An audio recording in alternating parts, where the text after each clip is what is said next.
Welcome to the story. Don't forget to like, subscribe, and support me. Xylar's 3 hearts pounded in sync as he watched the blue-green planet grow larger on the view screen. Earth. The forbidden world. The very thought of it sent a thrill down his spines. Xylar knew he shouldn't be here. His parents had explicitly warned him about Earth, a primitive, unpredictable planet that was too dangerous for someone his age. But Xylar's curiosity had always been his driving force, and today, it had driven him to break all the rules. His small spacecraft hummed quietly as it entered Earth's atmosphere, shaking slightly from the friction. Xylar glanced over his shoulder at his companions, Gibber, Fluff, and Gleek, who were huddled together in the cargo bay, their bright eyes wide with excitement. These weren't just any pets, they were Xylar's closest friends, each with unique abilities that made them special even on their home planet of Zorith. Gibber, a small, sleek creature with iridescent scales, could mimic any sound it heard. It was a natural prankster, using its abilities to create confusion and chaos, much to Xylar's amusement. Fluff was a soft, cloud-like being that could change its size and shape at will, from a tiny, harmless puffball to a towering, formidable figure. Then there was Gleek, the most mysterious of the trio. With a single thought, Gleek could alter its surroundings, creating illusions, changing colors, and even manipulating objects in the environment. Xylar had often daydreamed about bringing them to Earth, imagining all the fun they could have exploring this strange and uncharted world. And now, finally, they were here. The spacecraft landed softly in a secluded alleyway in the middle of a sprawling city.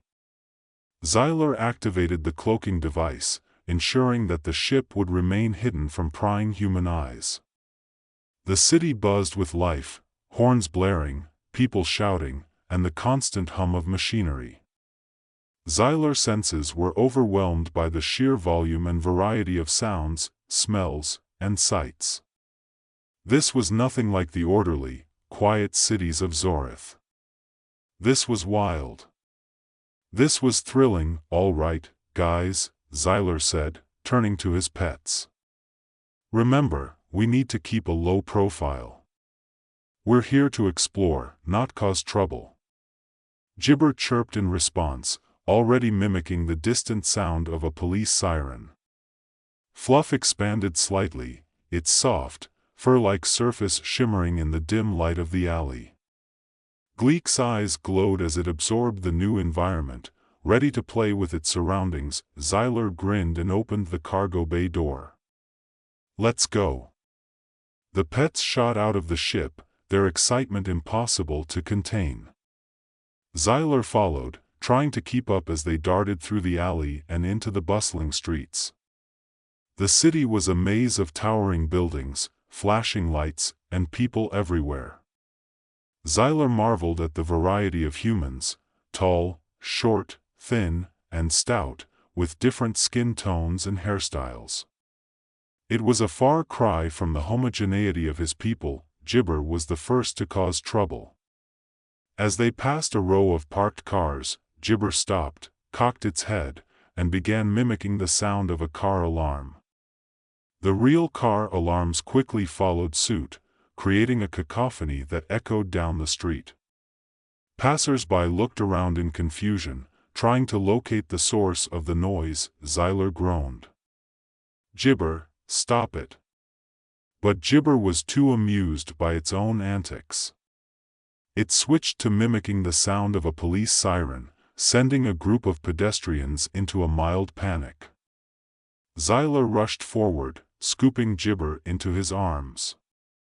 We're supposed to be exploring, not making a scene. Gibber let out a series of chirps that sounded suspiciously like laughter, but it quieted down, much to Xylar's relief. Fluff, however, was another story. Drawn to the shiny surfaces of the buildings, Fluff started to grow, its soft form stretching upward until it was nearly twice Xylar's height.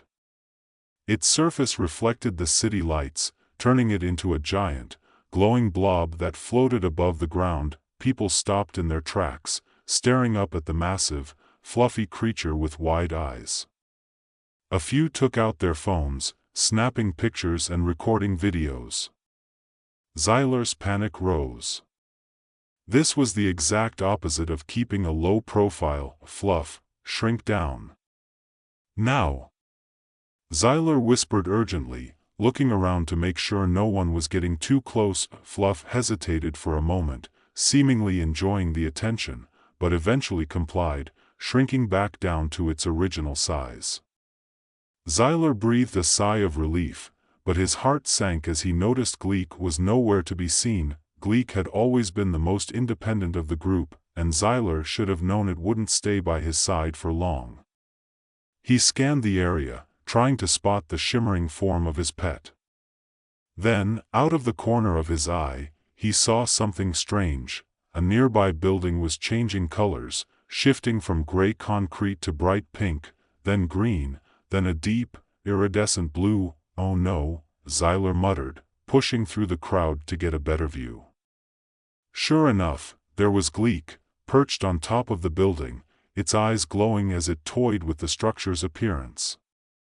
The humans below gasped and pointed, bewildered by the sudden transformation. Xylar's 3 hearts pounded in unison as he realized how out of control things were getting.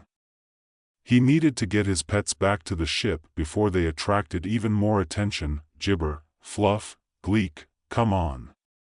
We need to go.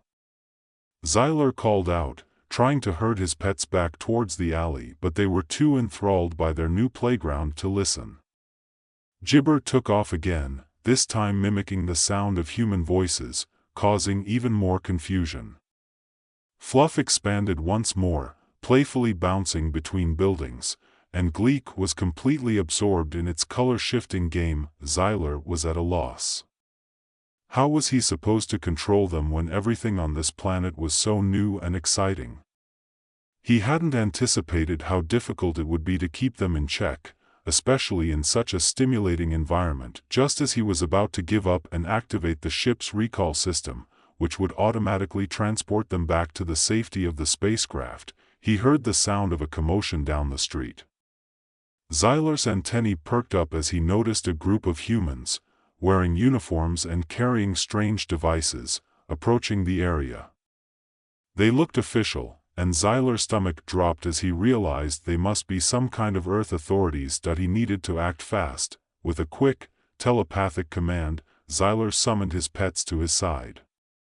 Gibber was the first to respond, flying into his arms with a series of trilling sounds that mimicked human speech. Fluff followed, shrinking down and wrapping itself around Xylar like a soft, protective cloak. But Gleek was still reluctant, its eyes glowing brightly as it finished its artistic transformation of the building. "Gleek, please," Xylar pleaded, his voice trembling. "We need to go now." Gleek hesitated for a moment, then finally relented, leaping down from the building and landing gracefully beside Xylar.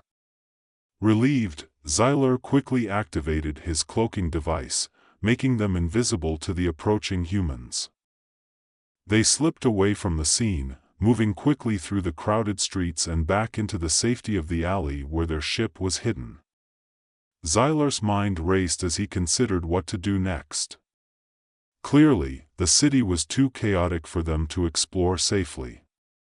He needed to find a place where they could have fun without causing so much trouble. After a quick scan of the surrounding area, Xylar found a solution: a large expanse of green far away from the city, where the noise and crowds wouldn't be an issue.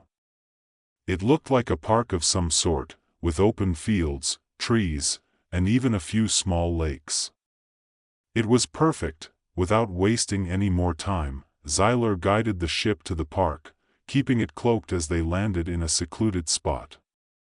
Once they were safely on the ground, Xylar opened the hatch and let his pets out to explore. Gibber immediately darted off to mimic the sounds of birds and insects, its joy evident in the playful tones it produced. Fluff expanded once again, but this time it took the form of a large, fluffy tree, blending in with the natural surroundings. Gleek, fascinated by the new environment, started to create illusions of strange, otherworldly plants and creatures, turning the park into a surreal, alien landscape. Xyler couldn't help but smile as he watched his pets frolic in the grass.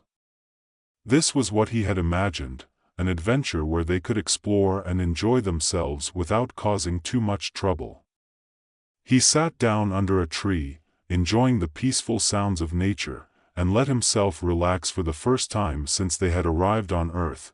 But the peace didn't last long. As the sun began to set, the park started to fill with people, families out for evening walks, joggers getting their exercise, and children playing games. Xyler's heart skipped a beat as he realized that they weren't as alone as he had thought. The humans were bound to notice the strange happenings in the park sooner or later. Sure enough, it wasn't long before the first cry of surprise rang out. A group of children had discovered Fluff's tree-like form and were now climbing on it, laughing and shouting as Fluff adjusted its branches to accommodate them. Nearby, a couple of joggers had stopped in their tracks, staring in bewilderment at the alien plants and creatures that Gleek had created. Panic surged through Xyler once more. He needed to get his pets out of here before things escalated further. But before he could call them back, the situation took an unexpected turn. One of the children who had been climbing on Fluff suddenly slipped and fell. The child screamed as he tumbled through the air, but before he could hit the ground, Fluff reacted. It expanded its branches, catching the child gently and lowering him safely to the ground. The other children cheered, thinking it was all part of the fun, but the adults in the park weren't so sure. Xyler could see the fear and confusion spreading through the crowd. This wasn't the kind of chaos they had caused in the city. This was something different. The humans were starting to realize that something was very wrong, and then, as if on cue, the same group of uniformed humans from the city appeared, this time armed with strange, glowing devices. Xyler's mind raced as he tried to think of a way out. If they were caught, there was no telling what the humans might do to them. Just as the authorities were closing in, Xyler made a snap decision. He activated the ship's recall system, and in an instant, he and his pets were transported back to the safety of the spacecraft. The park vanished from view, replaced by the familiar interior of the ship. Xyler's hearts were still pounding as he slumped into the pilot's seat, his pets huddling close to him. They had barely escaped, and now it was clear that they couldn't stay on Earth any longer. The humans were too curious, too unpredictable.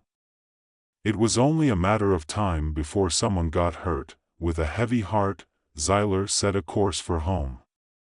He had wanted an adventure, but this had been more than he had bargained for. As the ship lifted off and left Earth's atmosphere, Xyler looked back at the planet, a mix of emotions swirling inside him. He knew he'd be in trouble when he got home. His parents would be furious, and he'd likely be grounded for a long time. But despite everything that had happened, Xyler couldn't help but feel a sense of pride. He had explored a new world, made new friends, and even though things hadn't gone as planned, he had learned a lot. And as for his pets, they had had the time of their lives.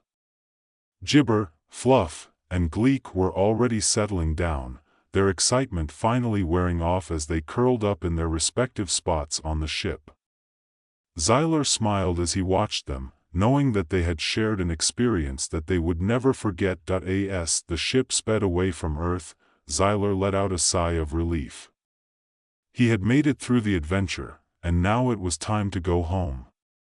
But as he gazed out at the stars, he couldn't help but wonder what other worlds were out there, waiting to be explored. Maybe one day, when he was older and wiser, he'd return to Earth. But for now, he was content to dream about the possibilities, his imagination running wild with thoughts of new adventures. And as he set the ship on autopilot and settled into his seat, Xyler knew that this was just the beginning. The universe was vast, and there were so many more worlds to explore. Earth had been his first taste of true adventure, but it wouldn't be his last. With that comforting thought, Xyler closed his eyes, letting the gentle hum of the ship lull him to sleep. His dreams were filled with visions of distant planets, strange creatures, and the endless possibilities that awaited him in the far reaches of the galaxy. But for now, it was time to rest. Tomorrow was a new day, and who knew what adventures it might bring? Welcome to the story. Don't forget to like, subscribe, and support me. Dr. Jonathan Marsh had always been a man of precision. As one of the leading physicists at the prestigious Temporal Research Institute, he had dedicated his life to unlocking the mysteries of time. The concept of time travel had fascinated him ever since he was a child, and now, in his mid-30s, he was on the brink of a breakthrough. The Institute had been abuzz with excitement as they prepared to test the latest iteration of the time travel device, a sleek machine that hummed with the energy of 1,000 untold possibilities. Jonathan stood in the center of the laboratory, his hands trembling slightly as he adjusted the controls.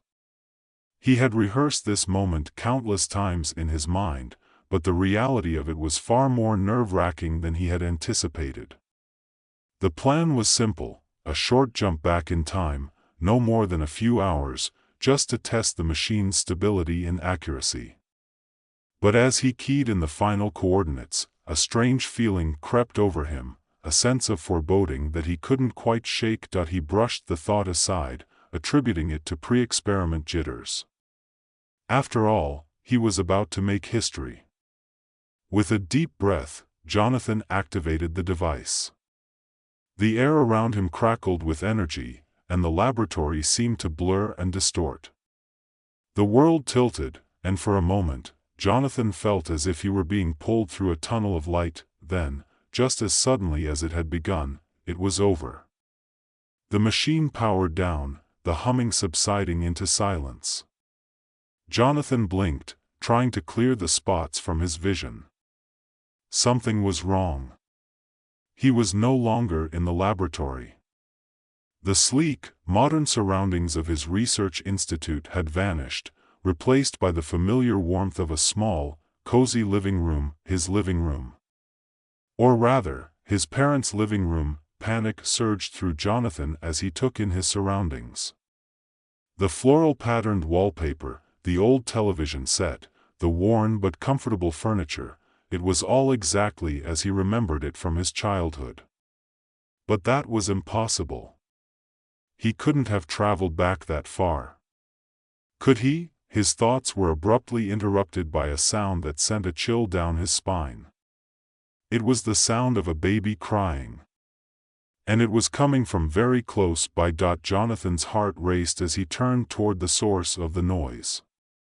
There, lying in a crib that had been placed in the center of the room, was a baby. A baby who looked exactly like him. It took a moment for the full horror of the situation to sink in. Somehow, in a freak accident, Jonathan had been transported back in time to his own infancy. And worse, he was now inhabiting his infant self. He tried to scream, to shout, to call for help, but all that came out was a high-pitched wail. He was trapped, completely and utterly trapped in the body of a baby, with no way to communicate, no way to fix the situation, and no way to return to the future. Jonathan's mind raced as he struggled to come to terms with his predicament. He had to think, had to find a way to fix this. But how? He couldn't even hold a pencil, let alone operate a time machine. And then there was the timeline to consider. Any interference could have catastrophic consequences. He had to be careful, had to avoid doing anything that might alter the course of history, but how could he possibly do that when he was stuck in this helpless, infantile body? Days turned into weeks as Jonathan adjusted to his new reality. The initial shock and panic slowly gave way to a grim acceptance. He was a baby again, and there was nothing he could do about it. His days were filled with the indignities of infancy, diaper changes, feeding sessions, and endless cooing from his parents, who had no idea that their precious baby boy was actually a 30-something physicist from the future. It was all Jonathan could do to keep from going mad. His only solace was his internal monologue, the one part of his adult self that remained intact. He would spend hours silently narrating his thoughts, commenting on the absurdity of his situation, and mentally mocking the various indignities he was forced to endure. But as time went on, Jonathan began to realize that his situation was not without its perks. For one thing, he had a unique opportunity to observe his family from a perspective he had never before considered. He saw his parents not as authority figures, but as real, flawed human beings. He saw their struggles, their worries, their hopes and dreams, all in a way that he had never fully appreciated before. And then there was his older brother, Tommy. As a child, Jonathan had always seen Tommy as a bit of a bully, a troublemaker who delighted in tormenting his younger sibling. But now, seeing Tommy through the eyes of an infant, Jonathan began to understand the complexity of their relationship. Tommy was jealous, that much was clear. Jealous of the attention that the new baby was getting, jealous of the way their parents doted on Jonathan, and jealous of the fact that his own antics were no longer the center of the family's attention. Jonathan could see it in the way Tommy would sulk in the corner, in the way he would act out for attention, and in the way he would sometimes lash out at Jonathan, even though he was just a baby. But there was something else, too. A hint of something deeper, something more profound. Jonathan could see that Tommy loved him, in his own way. It was there in the way Tommy would sneak into the nursery at night, just to watch Jonathan sleep.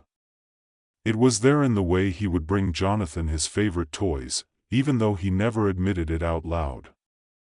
And it was there in the way Tommy would fiercely protect Jonathan from the neighborhood kids, even though he would never let Jonathan know. It was a side of Tommy that Jonathan had never seen before, a side that made him feel a pang of guilt for the way he had always dismissed his brother as a mere troublemaker.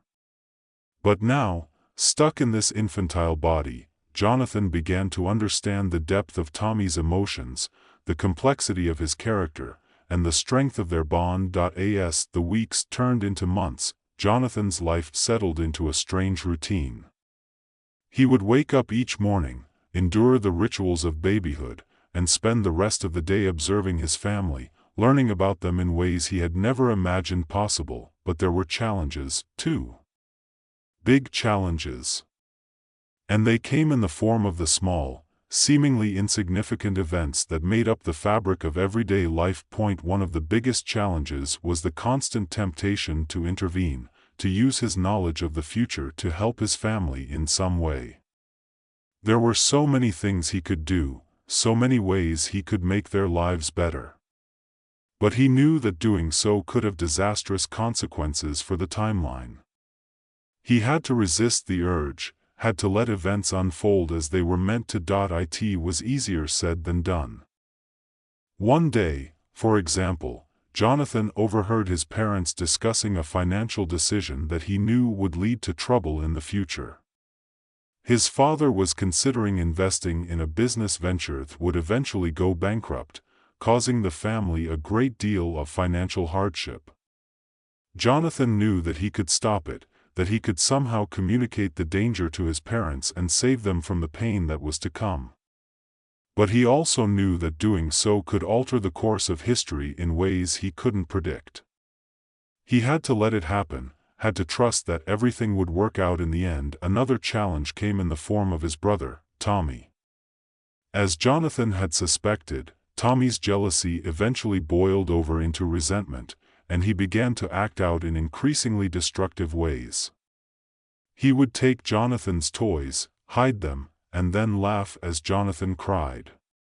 He would sneak into the nursery at night and pull pranks, like placing a frog in Jonathan's crib or smearing peanut butter on the walls. Jonathan had to find ways to deal with Tommy's antics without revealing his true nature. He couldn't retaliate directly, so he had to get creative. For example, when Tommy hid Jonathan's favorite toy, a stuffed bear, Jonathan managed to accidentally roll it back into his crib during a particularly boisterous playtime, all while maintaining the appearance of an innocent baby. Tommy was none the wiser, and Jonathan took a small, silent satisfaction in his victory, but there were moments when Jonathan's adult knowledge slipped through, leading to unintended consequences. One day, while playing in the living room, Jonathan heard his mother mention that she was planning to bake cookies. Without thinking, he babbled a string of words that sounded suspiciously like the recipe for her famous chocolate chip cookies. His mother, startled, stared at him in disbelief.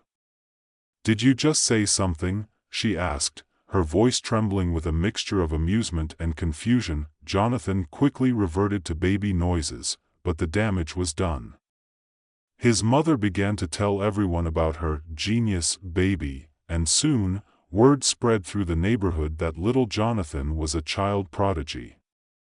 It became harder and harder for Jonathan to maintain his cover as a normal baby, especially when his parents started to test his intelligence with flashcards and puzzles. As time went on, Jonathan began to notice small, seemingly insignificant changes in the timeline, changes that he suspected were the result of his own actions. For example, Tommy, who had always been a mediocre student, suddenly started showing an interest in math and science, inspired by his genius baby brother. This small change led to a series of events that culminated in Tommy becoming the top student in his class, a development that Jonathan had never seen in his original timeline. Jonathan couldn't help but feel a pang of guilt. Had he altered the course of his brother's life? Had he set Tommy on a path that would lead to an entirely different future? He couldn't be sure, but the possibility weighed heavily on his mind. As the months passed, Jonathan's life as a baby became increasingly complex. He was constantly on guard, constantly trying to avoid doing anything that might further disrupt the timeline. But despite his best efforts, he couldn't shake the feeling that he was slowly but surely altering the course of history in ways he couldn't fully understand. The tipping point came one evening when Jonathan overheard a conversation between his parents. His mother was expressing concern about a persistent cough that she had been dealing with for weeks. Jonathan knew what that cough meant. He knew that in his original timeline, it would eventually develop into a serious illness that would leave his mother bedridden for months. He also knew that there was a way to prevent it, a simple change in diet and medication that could stop the illness before it began. The temptation was almost overwhelming. Jonathan loved his mother dearly, and the thought of her suffering was unbearable.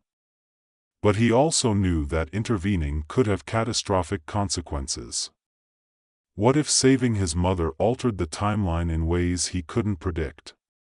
What if it led to even greater suffering in the future? Jonathan wrestled with the decision for days, torn between his love for his family and his responsibility to the timeline. In the end, he decided to trust in the natural course of events. He chose not to intervene, not to alter the timeline, no matter how much it pained him. It was the hardest decision he had ever made. As the months turned into a year, Jonathan's life as a baby reached its inevitable conclusion. He knew that the time was approaching when he would be returned to the future, when the timeline would right itself, and he would be back in his adult body. But as the day drew nearer, he found himself filled with a strange sense of melancholy.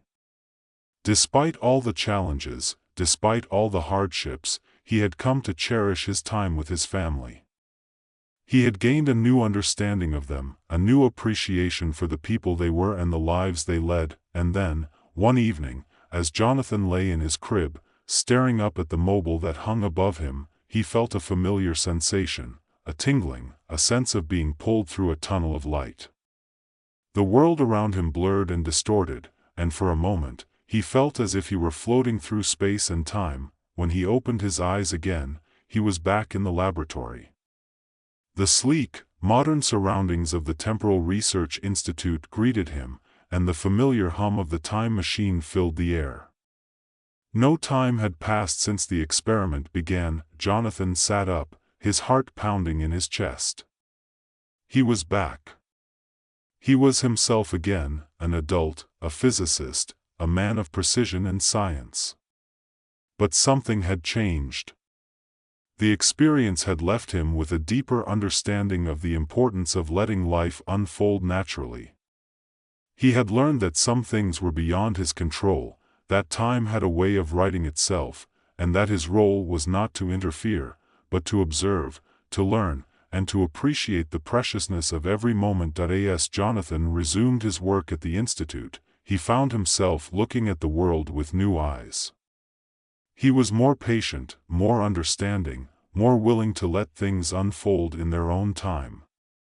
He had learned that sometimes, the best way to protect the timeline was to simply let go, to trust in the natural course of events, and to have faith that everything would work out in the end. But the experience had left one small, unexpected change in the timeline. As Jonathan settled back into his life, he discovered that his brother, Tommy, had grown up to become a famous candy mogul. It was a small, seemingly insignificant change, but it was enough to remind Jonathan of the delicate balance of time, and the impact that even the smallest actions could have on the course of history. And so, with a quiet smile, Jonathan resumed his work, knowing that he had gained something far more valuable than any scientific discovery. He had gained a new perspective on life, on time, and on the importance of letting go. Welcome to the story. Don't forget to like, subscribe, and support me. In a remote corner of the galaxy, far beyond the reach of Earth's farthest exploration, lies the Intergalactic Bazaar, a colossal space station serving as a hub for commerce and culture from all corners of the universe. The station, teeming with life, is a marvel of engineering, a kaleidoscope of colors, sounds, and smells, all mingling in a way that could only happen in a place where countless species coexist. At the heart of this bustling metropolis is the Galaxy Supermarket, a sprawling megastore known for carrying goods from every known world. Today, it buzzes with even more activity than usual. The doors have just opened for the annual Mega Sale, an event that draws beings from every corner of the galaxy, all eager to snag a deal. As the sale begins, the main entrance is flooded with a surge of shoppers, each more eager than the last. Among the crowd are the towering Zlorthians, an impressive species known for their four muscular arms and passion for all things mechanical. Their eyes, large and glowing with excitement, scan the shelves with purpose. They've traveled light years to get their hands on the latest gadgets, but as they turn a corner, their attention is caught by something unexpected, a brightly colored box of human cereal. The label reads "Build Your Own Bot's Breakfast." The Zlorthian's leader, a burly figure named Zlar, picks up the box, his four hands carefully turning it over to inspect every inch. This, Zlar proclaims, must be the new human robotics kit. See how they cleverly disguise it as food? His companions nod in agreement, their minds whirring with possibilities. They've heard of humans using code in strange, almost primitive ways, so this must be a similar attempt at hiding their technology in plain sight. Without a second thought, Zlar tosses the box into their hovering cart, already imagining the intricate machines they'll assemble from the seemingly simple components. Meanwhile, in another aisle, a group of Florgans, a species of small, gelatinous beings who resemble blobs of translucent jelly, are exploring the shelves with wide-eyed curiosity. They have no concept of solid food, their diet consisting entirely of liquids absorbed through their semi-permeable skin. So when they come across cans of soup neatly stacked in a pyramid, their leader, Glorp, bubbles with excitement. "Look at these!" Glorp exclaims, his voice a series of high-pitched gurgles translated through a device strapped to his gelatinous form. "These must be rare liquid explosives. The humans are so advanced, they've hidden them in these strange metallic containers." The Florgans, always on the lookout for new and exciting ways to destabilize solid matter, eagerly scoop up as many cans as they can carry. The notion that these explosives might be something as mundane as food never crosses their minds. Instead, they're already imagining the destruction they could unleash back home, where they plan to drop these cans into volcanoes and watch the ensuing chaos with glee. Elsewhere in the supermarket, a group of Andromedans, tall, elegant beings with silvery skin and the ability to communicate telepathically, are perusing the health and wellness section. Their society values mental prowess above all, so when they stumble upon a shelf stocked with packs of chewing gum, they pause, intrigued. The gum, packaged in sleek, metallic wrappers with flashy slogans like "Boost your brainpower" and "Unlock your mind's potential," catches their attention immediately. This must be a mind-enhancing substance, one of the Andromedans transmits to the others, holding up a pack and studying it with fascination. Perhaps it heightens telepathic abilities or unlocks new dimensions of thought. Without hesitation, they purchase the entire stock, excited to test the gum's effects. The Andromedans retreat to a quiet corner of the store, where they begin the ritual of unwrapping and chewing the gum, each one eagerly anticipating a surge of mental acuity. But as they chew, their expressions gradually change from anticipation to confusion, and finally, to mild disappointment. Instead of profound insights, they are left with nothing but an oddly minty taste and the sensation of something sticky adhering to their teeth. As these misunderstandings unfold, the supermarket descends into a kind of organized chaos. The Zlorthians, having mistaken cereal for a robotics kit, attempt to assemble their purchase in the electronics aisle. They pour the contents of the box onto the floor, expecting to find circuits and wiring hidden within. Instead, they are met with a cascade of sugary flakes and marshmallows. Confusion quickly turns to frustration as they try to piece together what they think must be a complex puzzle, only to create a sticky mess that attracts the attention of a passing employee. The Florgans, on the other hand, are busy experimenting with their new explosives. They've gathered in a secluded section of the store and are carefully shaking the cans of soup, expecting them to detonate with a satisfying boom. When nothing happens, they grow bolder, attempting to open the cans by slamming them against the floor. The resulting spray of tomato soup leaves them more puzzled than ever. Surely the humans wouldn't store such powerful substances in such fragile containers. Meanwhile, the Andromedans, still chewing their gum, have moved on to the idea that perhaps the gum's effects are delayed, or perhaps it needs to be combined with other substances to unlock its full potential. They begin mixing it with various other products they find on the shelves: energy drinks, protein bars, even a mysterious powder labeled instant brainpower, in the hopes of triggering the desired mental breakthrough. All they achieve, however, is a bizarre concoction that leaves them feeling bloated and more than a little queasy. Throughout all of this, the supermarket's employees, a diverse group of aliens from various species, are doing their best to maintain order. They rush from one disaster to the next, trying to clean up the messes, calm down irate customers, and explain the true purpose of the human products. But with so many misunderstandings happening simultaneously, it's an uphill battle. In one aisle, a group of reptilian beings known as Grangans are trying to cook instant noodles by setting them on fire, while in another, a flock of bird-like creatures from the planet Zephyr are attempting to fly off with entire shelves of potato chips, convinced that the thin, crispy snacks are some sort of lightweight building material. Amidst all the chaos, high above the fray, sits Manager Glebe, a squat, blue-skinned alien with a dozen eyes that allow him to monitor every corner of the supermarket simultaneously. Glebe has seen many mega sales in his time, but today's events are pushing him to his limits.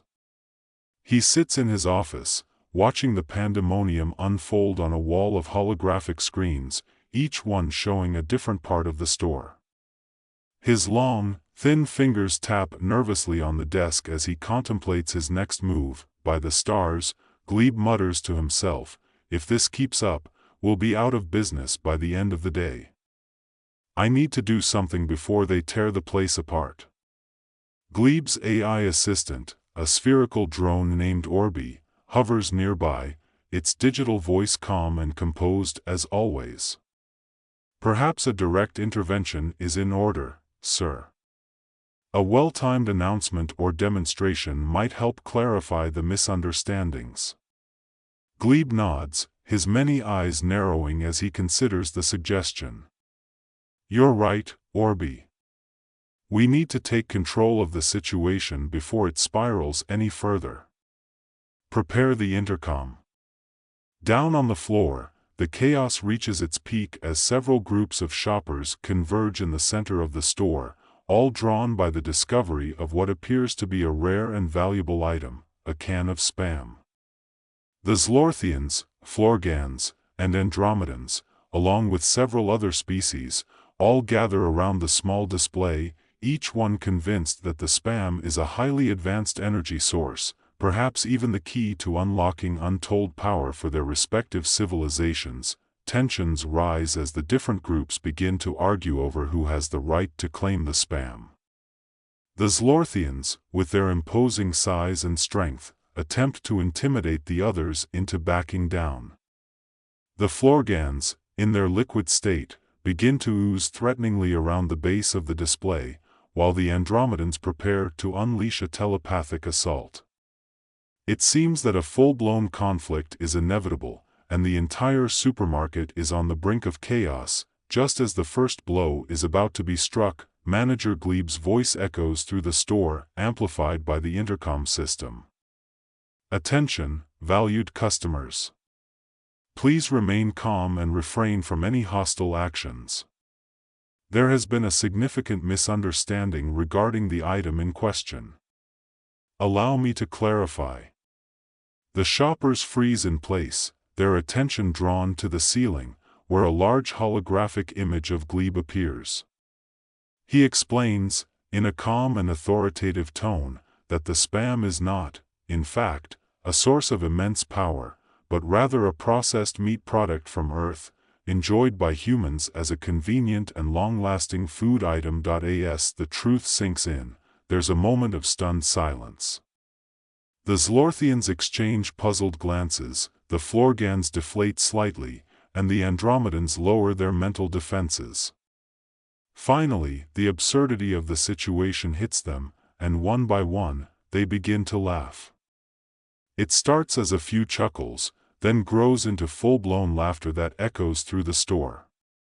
The tension dissipates as the various species realize just how ridiculous their assumptions had been. In the aftermath, the shoppers begin to disperse, some still chuckling to themselves as they return to browsing the shelves with a newfound sense of caution. Manager Glebe watches from his office, a small smile playing on his lips as he sees the situation gradually return to normal. The store may have taken a few hits, but it's still standing, and the mega sale will go on. As the last of the shoppers files out of the store, their carts filled with a mix of genuinely useful items and a few oddities they're still not entirely sure how to use, Glebe breathes a sigh of relief.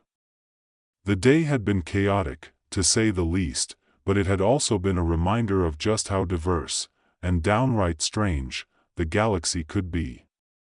He could only hope that the next mega sale would be a little less eventful, though he wasn't holding his breath. As the lights dim in the now empty supermarket, Glebe takes one last look at the holographic screens before shutting them off. Despite the chaos, the day had been a success in its own way. The Galaxy supermarket had once again proven itself to be a place where beings from all walks of life could come together, even if only to share in a collective misunderstanding of human culture. Orby floats up beside Glebe as they prepare to close up for the night. Shall I schedule a debriefing for tomorrow, sir? We can review today's events and prepare for any potential future issues. Glebe nods, still smiling. Yes, Orby, that sounds like a good idea. But for now, I think we've earned a little rest. Let's call it a day. With that, the two leave the office, the doors sliding shut behind them. Outside, the stars continue to twinkle in the vastness of space, a reminder that no matter how strange things might get, there's always a little humor to be found in the galaxy's endless diversity. Manager Glebe returned to his office the following day, still reflecting on the events of the previous mega sale.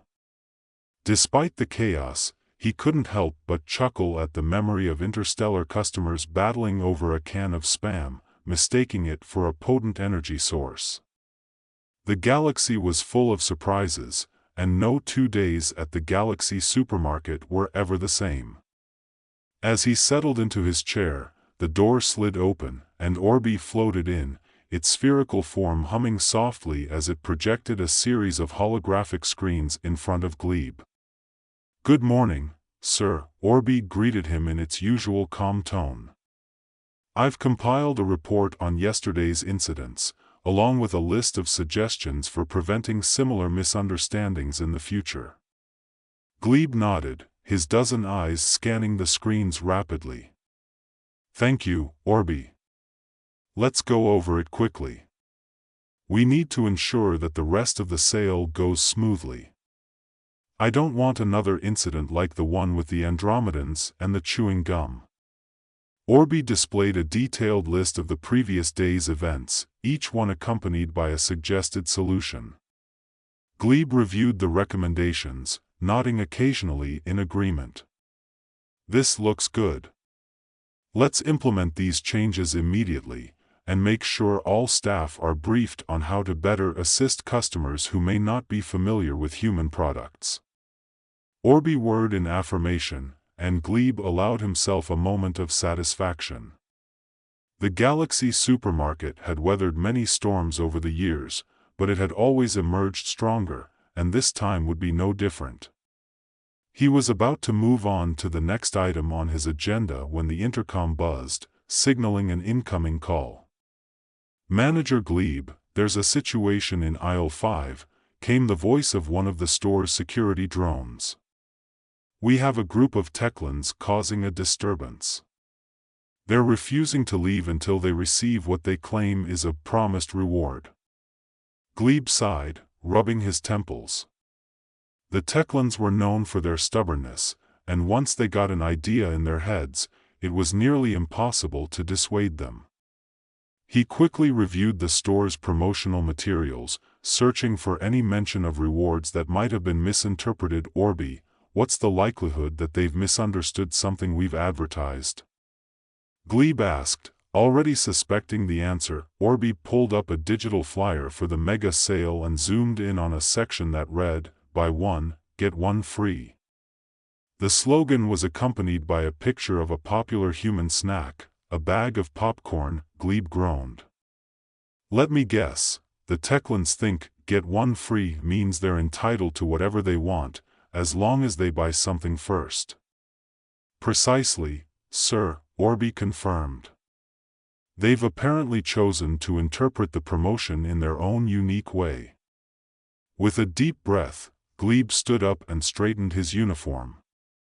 "I'd better handle this personally.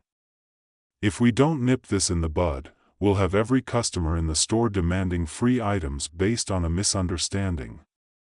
As he made his way to aisle 5, Glebe mentally prepared himself for the encounter. The Techlans were a reptilian species with a rigid sense of honor and a penchant for literal interpretations. They valued their word above all else and expected others to do the same. This trait made them excellent business partners when agreements were clear, but it also led to frequent misunderstandings when they encountered more nuanced or idiomatic language. When Glebe arrived, he found a group of 5 Techlans standing in a semicircle, their scaly arms crossed over their chests. They were all holding identical bags of popcorn, which they waved in the air as they argued with a nervous-looking employee. Glebe stepped forward, offering the Techlans a diplomatic smile. "Greetings, esteemed Techlon customers. I understand there's been a bit of confusion regarding our promotion.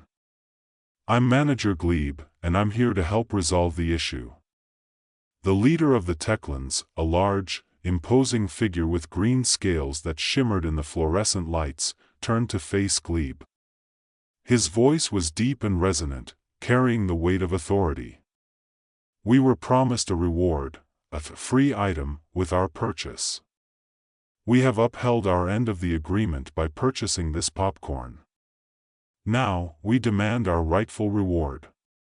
Glebe maintained his composure, though he could feel the tension in the air. "I completely understand your position, and I apologize for any confusion caused by our advertisement.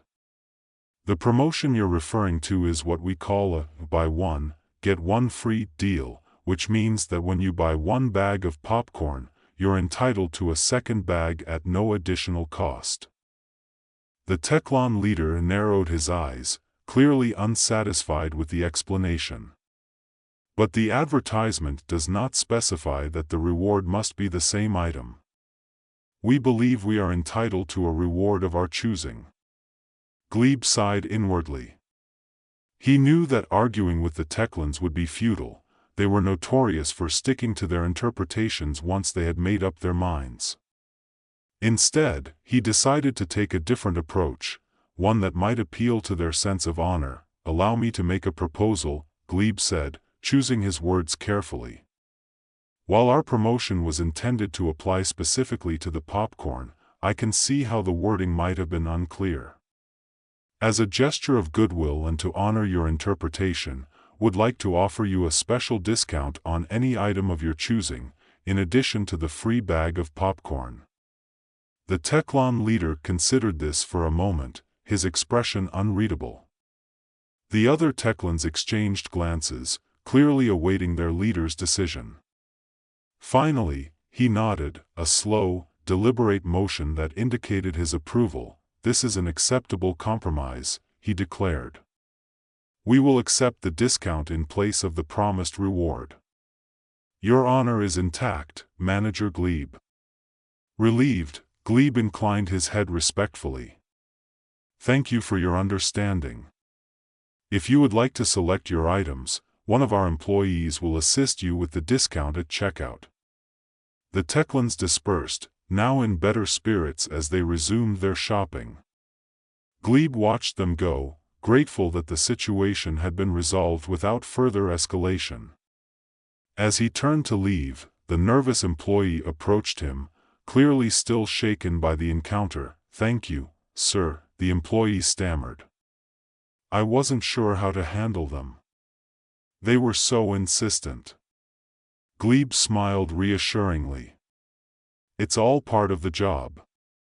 The key with customers like the Techlans is to find a solution that respects their perspective while still upholding store policy. It's not always easy, but it's worth the effort to keep the peace." With the situation in Aisle 5 resolved, Glebe continued his rounds, checking in with employees and addressing minor issues as they arose. The rest of the day passed relatively smoothly, with only a few small hiccups that were quickly managed. As the mega sale stretched into its second day, the initial chaos began to subside, replaced by a more steady, manageable flow of customers. Still, Glebe remained vigilant.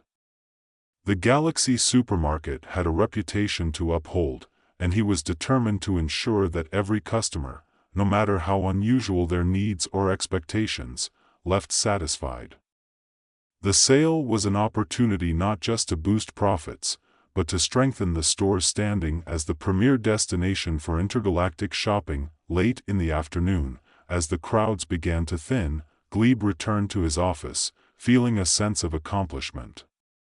The day had been challenging, but it had also been a reminder of why he loved his job. The Galaxy supermarket was more than just a place to buy goods. It was a meeting point for cultures, a microcosm of the galaxy's diversity. Every transaction, every interaction, was a chance to bridge gaps, to foster understanding between species that might otherwise never have crossed paths. As he settled back into his chair, Glebe glanced at the clock. It was almost time for his daily debrief with Orby, but for now, he allowed himself a moment of reflection. He had no doubt that tomorrow would bring new challenges, perhaps even more misunderstandings, but he felt ready to face them. After all, in a galaxy as vast and varied as this one, there was always something new to learn, and always a reason to keep going. Orby floated into the room, signaling the start of the debrief. Glebe smiled as the AI assistant began its report, knowing that, whatever the future held, he and his team would be ready to meet it head-on. The Galaxy supermarket would continue to thrive, one sale, and one customer, at a time. Welcome to the story. Don't forget to like, subscribe, and support me. In the vast, glittering expanse of the Milky Way, where stars gleamed like diamonds scattered across black velvet, there existed a planet unlike any other. It was not just a world, it was a stage, a place where every moment was captured, curated, and broadcasted to billions. This was the influencer planet, a realm where the very fabric of society revolved around live streaming, and its citizens thrived on the addictive rush of views, likes, and comments. For centuries, the denizens of this planet had honed their craft, becoming masters of entertainment, revered by beings across the galaxy. One day, a ripple of excitement spread through Earth's influencer community. Unbeknownst to the general public, 5 of the most prominent online personalities had received a mysterious invitation. The invitation was cryptic, delivered through an advanced holographic message that projected a vivid image of an alien figure bathed in a glow of ever-shifting colors. It offered them the chance of a lifetime, an exclusive invitation to the influencer planet to participate in a live-streaming competition with an unimaginable prize, a rare artifact that granted unlimited followers and views, an influencer's dream come true. Luna Glam, the reigning queen of beauty tutorials, was the first to receive the message. With her signature blend of glamour and sass, Luna had built a massive following by transforming herself with makeup, from ethereal fairy looks to dramatic cat-eye perfection. She accepted the invitation without a second thought, her eyes sparkling at the thought of the fame she could achieve beyond Earth. Next was Max Power, a fitness guru known for his daring stunts and extreme workouts that often pushed the limits of human endurance. Max was always seeking the next big challenge, and this competition promised the ultimate test of his abilities. He accepted with a grin, flexing his biceps at the thought of a galactic audience cheering him on. Pixel Pete, a gaming influencer, was skeptical at first. Known for his sarcastic commentary and impressive skills in competitive gaming, Pete was a bit of a loner. Yet, the idea of a cosmic gaming marathon intrigued him, especially with the promise of cutting-edge alien tech. He clicked accept on his invitation with a wry smile, already imagining the intergalactic leaderboards he could dominate. Sky Wanderer, the travel vlogger who had explored every corner of Earth, was entranced by the thought of an entirely new world to discover. Her channel, famous for its breathtaking drone footage and insightful cultural commentary, had hit a plateau. An alien planet offered the ultimate destination, a place no human had ever documented. She accepted with a sense of adventure, her mind racing with the possibilities of what she might find. Finally, Tech Titan, the tech reviewer who always had the latest gadgets before anyone else, was ecstatic. His audience worshipped him for his in-depth reviews and predictions about future technology trends. A planet filled with alien tech was the ultimate playground for him, a place where he could uncover secrets that would blow the minds of his followers. He eagerly accepted, his fingers itching to get his hands on the extraterrestrial devices he would undoubtedly encounter. The 5 influencers were soon whisked away from Earth in sleek, silver pods that traveled faster than the speed of light. As they hurtled through the cosmos, they communicated via holographic screens, getting to know one another and speculating about the competition ahead. The journey was brief, but it gave them enough time to strategize and form tentative alliances, or, in some cases, rivalries. When they arrived at the influencer planet, they were greeted by a breathtaking sight. The entire planet seemed to shimmer with a neon glow, and its sky was a constant display of vibrant auroras. Towering skyscrapers made of glass and light stretched as far as the eye could see, each one a stage for the countless streams being broadcasted at any given moment. The air buzzed with the hum of drones capturing every angle, every interaction. Their host was an alien figure known as Lumina, a being of pure energy encased in a semi-transparent shell that shifted colors with each emotion. Lumina was the epitome of grace and showmanship, her voice melodic and soothing as she welcomed the Earth influencers. "Welcome to the influencer planet," Lumina said, her form pulsing with excitement. "You have been chosen to participate in the ultimate live-streaming competition. Over the next 7 days, you will engage in a series of challenges designed to test your creativity, adaptability, and, most importantly, your ability to captivate an audience. The winner will be awarded the Galactic Influence Crown, a prize that will elevate your status across the universe." The Earth influencers exchanged glances, each one assessing the others. This was no ordinary competition. The stakes were higher than anything they had faced before. They were not just competing against each other but against the very best the galaxy had to offer. The competition began the next day, and the influencers were quickly introduced to their alien counterparts. The aliens were unlike anything they had expected, each one a strange and fascinating amalgamation of forms and colors, with talents that seemed to defy logic. Luna Glam's alien rival was VYX, a being with skin that constantly shifted between patterns of glittering scales and smooth, reflective surfaces. VYX's beauty routines involved materials that reacted in real time to her emotions, creating stunning visual effects that dazzled the audience. Luna, determined to outshine VYX, began experimenting with the alien cosmetics provided, only to find that they had unpredictable reactions to human skin. One particularly disastrous live stream saw Luna's face turn a vivid shade of green, much to the amusement of the alien audience. But Luna, ever the professional, turned the mishap into a comedic tutorial on how to deal with unexpected makeup disasters, earning her a wave of sympathy votes. Max Power found himself pitted against an alien named Griv, whose species had evolved on a planet with 3 times Earth's gravity.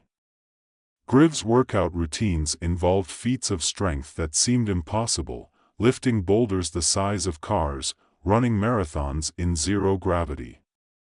Max, not one to back down, decided to up the ante by performing his stunts in the alien environment. However, the altered gravity and atmosphere made even the simplest exercises a Herculean task, and one particularly risky stunt nearly ended in disaster. But Max, with his trademark grit, turned it around by incorporating alien fitness techniques, creating a hybrid routine that gained him a surge of interplanetary followers. Pixel Pete's challenge was perhaps the most daunting. He was paired with an alien named Zorak, a master of a game that involved manipulating time and space within a digital environment. Zorak's streams were mind-bending, filled with visuals that seemed to defy the laws of physics. Pete, a master of traditional Earth games, struggled to adapt. His first few streams were a mess of glitches and confusion as he tried to grasp the alien mechanics. But Pete's perseverance paid off when he discovered a hidden exploit in the game's code, turning the tables on Zorak in a dramatic comeback that had viewers on the edge of their seats. Sky Wanderer's alien counterpart was Yara, a being who could shift between physical and ethereal forms at will, allowing her to explore both the physical and spiritual realms of the planet. Yara's streams were otherworldly, filled with stunning vistas that seemed to exist beyond the boundaries of reality. Sky, determined to capture the beauty of the influencer planet in her own way, embarked on a journey across the planet's most exotic locations. But her usual drone footage and travel vlogs couldn't compare to Yara's ethereal landscapes.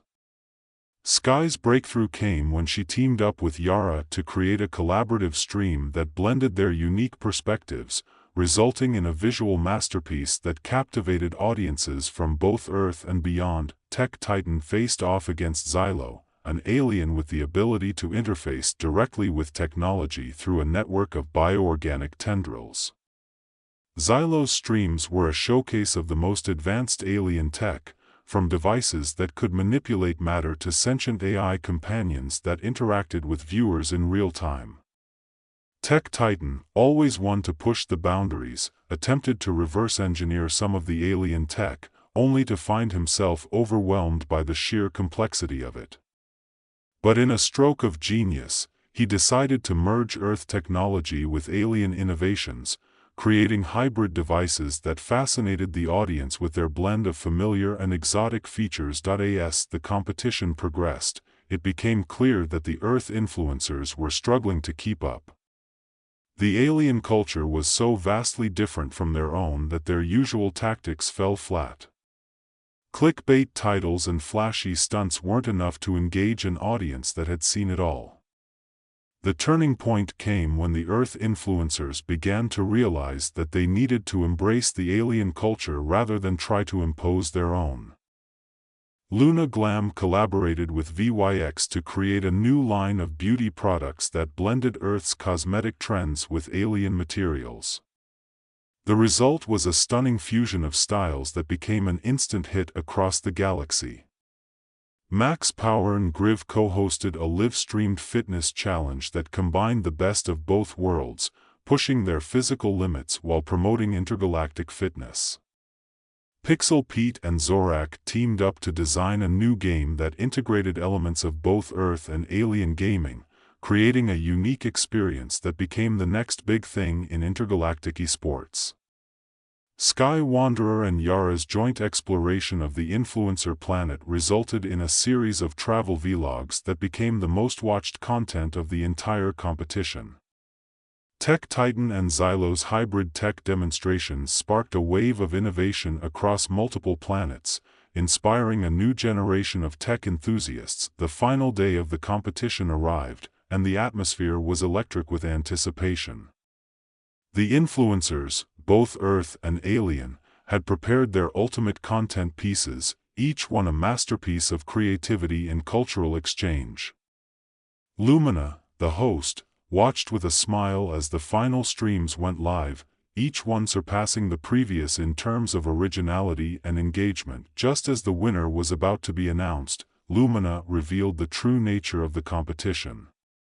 This competition was never about who could gain the most followers or views, Lumina said, her form glowing with warmth.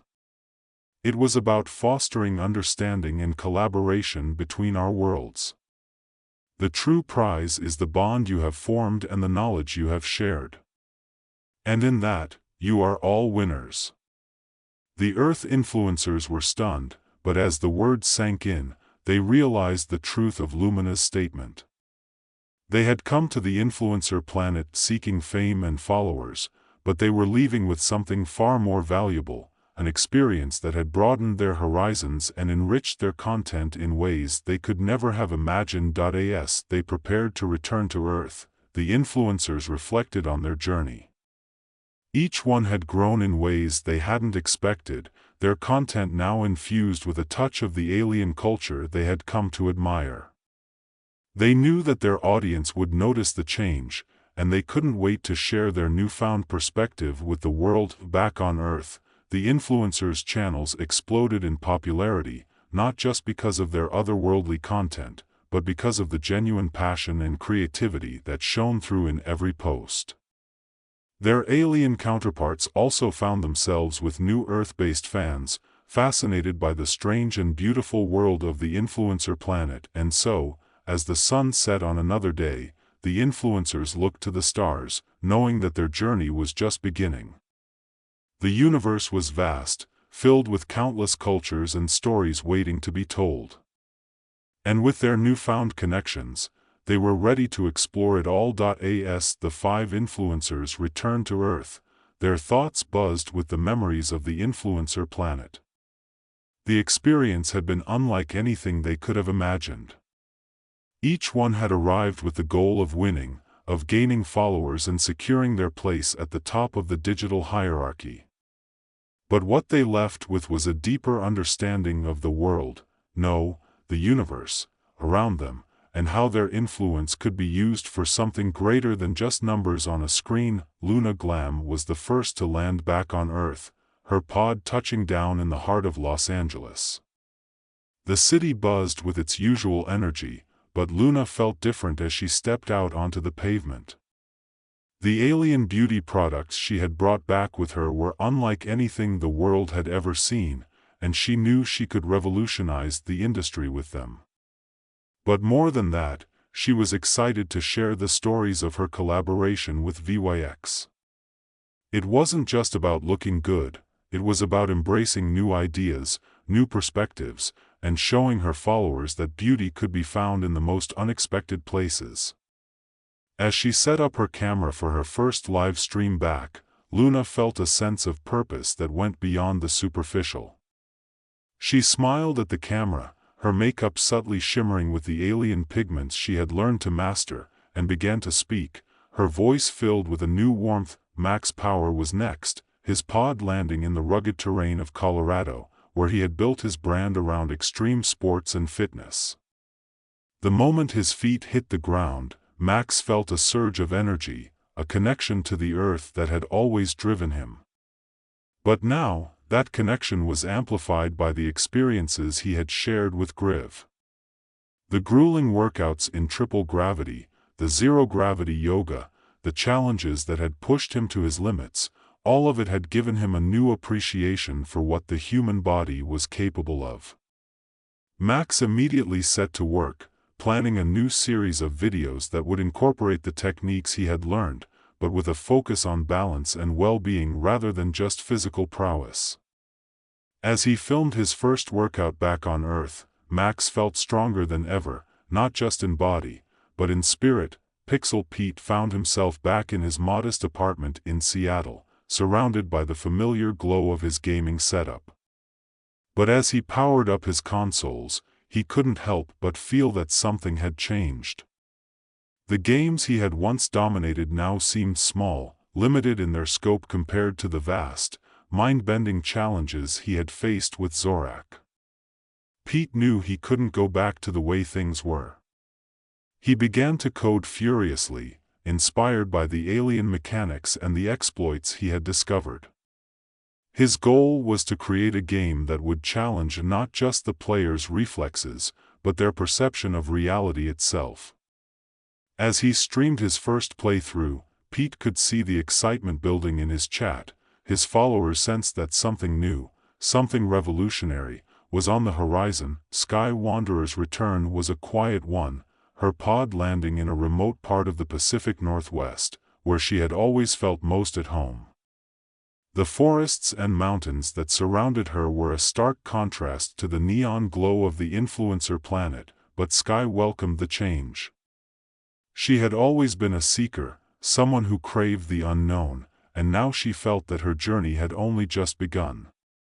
The collaborative videos she had created with Yara had opened her eyes to the beauty of both the physical and spiritual worlds. With her drone buzzing overhead, Sky set off on a new adventure, this time focusing not just on the destinations, but on the journey itself, the connections, the stories, the moments of pure wonder that existed in every corner of the world. Tech Titan's return was perhaps the most dramatic, his pod descending into the heart of Silicon Valley. He wasted no time in setting up his lab, eager to experiment with the alien tech he had brought back.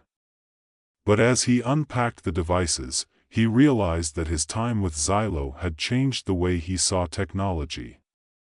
It wasn't just about the gadgets or the specs, it was about the way technology could be used to connect people, to bridge gaps between cultures, to inspire and innovate in ways that went beyond mere functionality. Titan began to design new devices that combined Earth and alien technology, focusing on accessibility and creativity. His first live stream back was a deep dive into these hybrid devices, and his followers were captivated by the possibilities he presented, technology that could truly change the world. As the weeks passed, the influence of the influencer planet spread far beyond the initial 5 participants. The content they had created during the competition went viral, inspiring countless others to explore new ideas, to collaborate across cultures, to push the boundaries of what was possible. Earth was abuzz with the excitement of intergalactic connections, and soon, the concept of cultural exchange became a new trend in the influencer community. People from all walks of life began to seek out collaborations with beings from other planets, eager to share their experiences and learn from each other. The Galactic Influence Crown, once the ultimate prize, became a symbol of unity rather than competition. It was passed from one influencer to another, each time accompanied by a story of collaboration, of shared knowledge, of the bonds that had been forged between worlds. The aliens who had once seemed so distant were now familiar faces, their cultures interwoven with Earth's in ways that enriched both sides, and so, the story of the influencer planet became more than just a tale of a competition. It became a legend, a testament to the power of creativity, of collaboration, of the universal desire to connect and share our stories. The 5 Earth influencers continued to thrive, their channels growing not just in numbers, but in depth and meaning.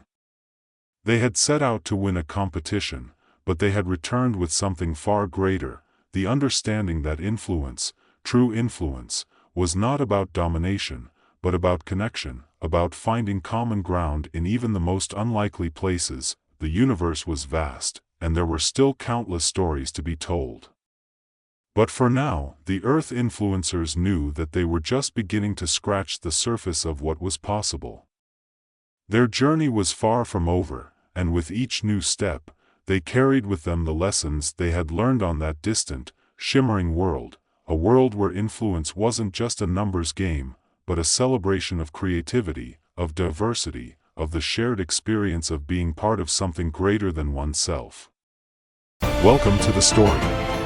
Don't forget to like, subscribe, and support me. In a far corner of the galaxy, where the stars shine a little brighter and the planets spin a little faster, the Zeltrons prepared for their latest expedition.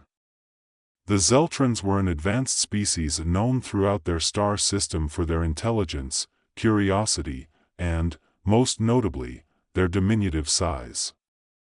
Standing no taller than a human thumb, the Zeltrons had conquered countless challenges in their quest for knowledge.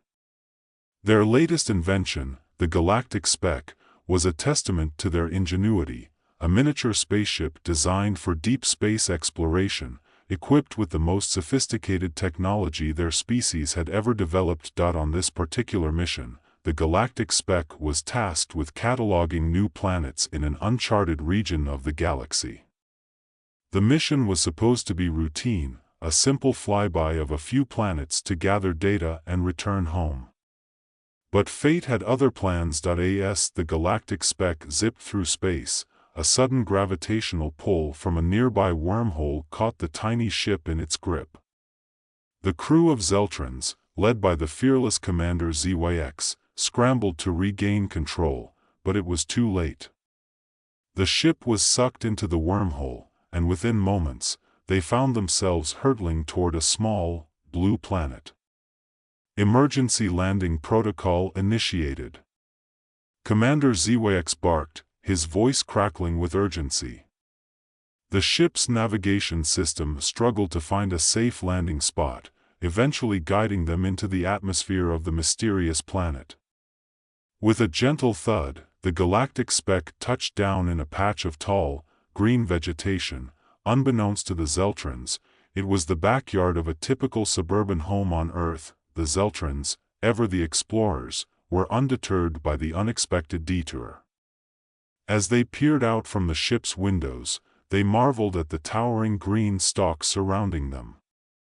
To the tiny aliens, the blades of grass looked like a dense forest, each blade as tall as a skyscraper. "This planet is extraordinary," Commander ZYX mused, stroking one of his antennae. "We must conduct an in-depth exploration. Who knows what wonders we might discover?" The crew buzzed with excitement.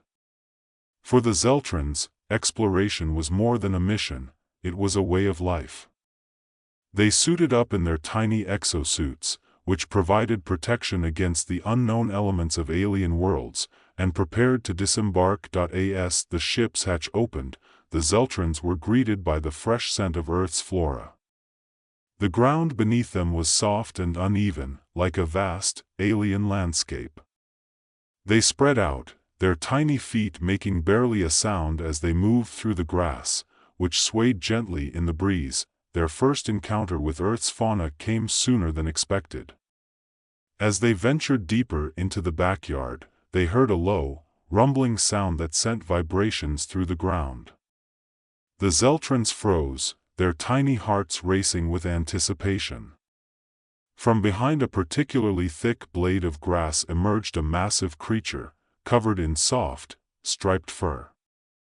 It was Whiskers, the family cat. The Zeltrans, Whiskers was a giant, towering above them like a mountain. The cat's curious eyes, each the size of a Zeltran, narrowed as it spotted the tiny intruders. Commander ZYX, ever the brave leader, stepped forward and raised his hand in what he believed to be a universal sign of peace. "Greetings, dominant life form of this planet," Commander ZYX declared. "We come in peace." Whiskers, of course, did not understand the Zeltrans' intentions. Instead, the cat's natural curiosity took over. With a playful flick of its paw, Whiskers swatted at the tiny aliens. To the Zeltrans, it was as if a great wind had suddenly swept through the area. They tumbled backward, narrowly avoiding being crushed under the cat's massive paw. "Retreat!" Commander ZYX shouted, as the crew scrambled to get back to the safety of the galactic speck. They barely made it inside before Whiskers pounced again, this time sending the ship rolling through the grass. Once inside, the Zeltrans quickly activated the ship's shields, which created an invisible barrier around them. Whiskers, now bored with the unresponsive object, wandered off to find something else to play with. The crew gathered in the command center, their tiny bodies trembling with adrenaline. "That was too close," said Lieutenant Vex, the ship's second-in-command. "I've never seen a creature like that. It's far more powerful than anything we've encountered before." Commander ZYX nodded, deep in thought. "This planet is more dangerous than we anticipated. We must proceed with caution. But the mission continues. We've only just begun to explore this world." With the immediate threat gone, the Zeltrans resumed their exploration, this time with a more strategic approach. They decided to investigate the large structure looming in the distance, the human house. From their perspective, it appeared to be a massive fortress, undoubtedly the central command center of the planet's inhabitants. Using their ship's advanced cloaking technology, the Zeltrans managed to enter the house undetected, slipping through an open window and into what they believed to be the heart of the structure, the kitchen. The Zeltrans, the kitchen was a bewildering sight. The shiny surfaces, towering appliances, and unfamiliar objects gave the impression of a high-tech laboratory. They moved cautiously, their eyes wide with wonder as they took in the sights and sounds of this strange new environment.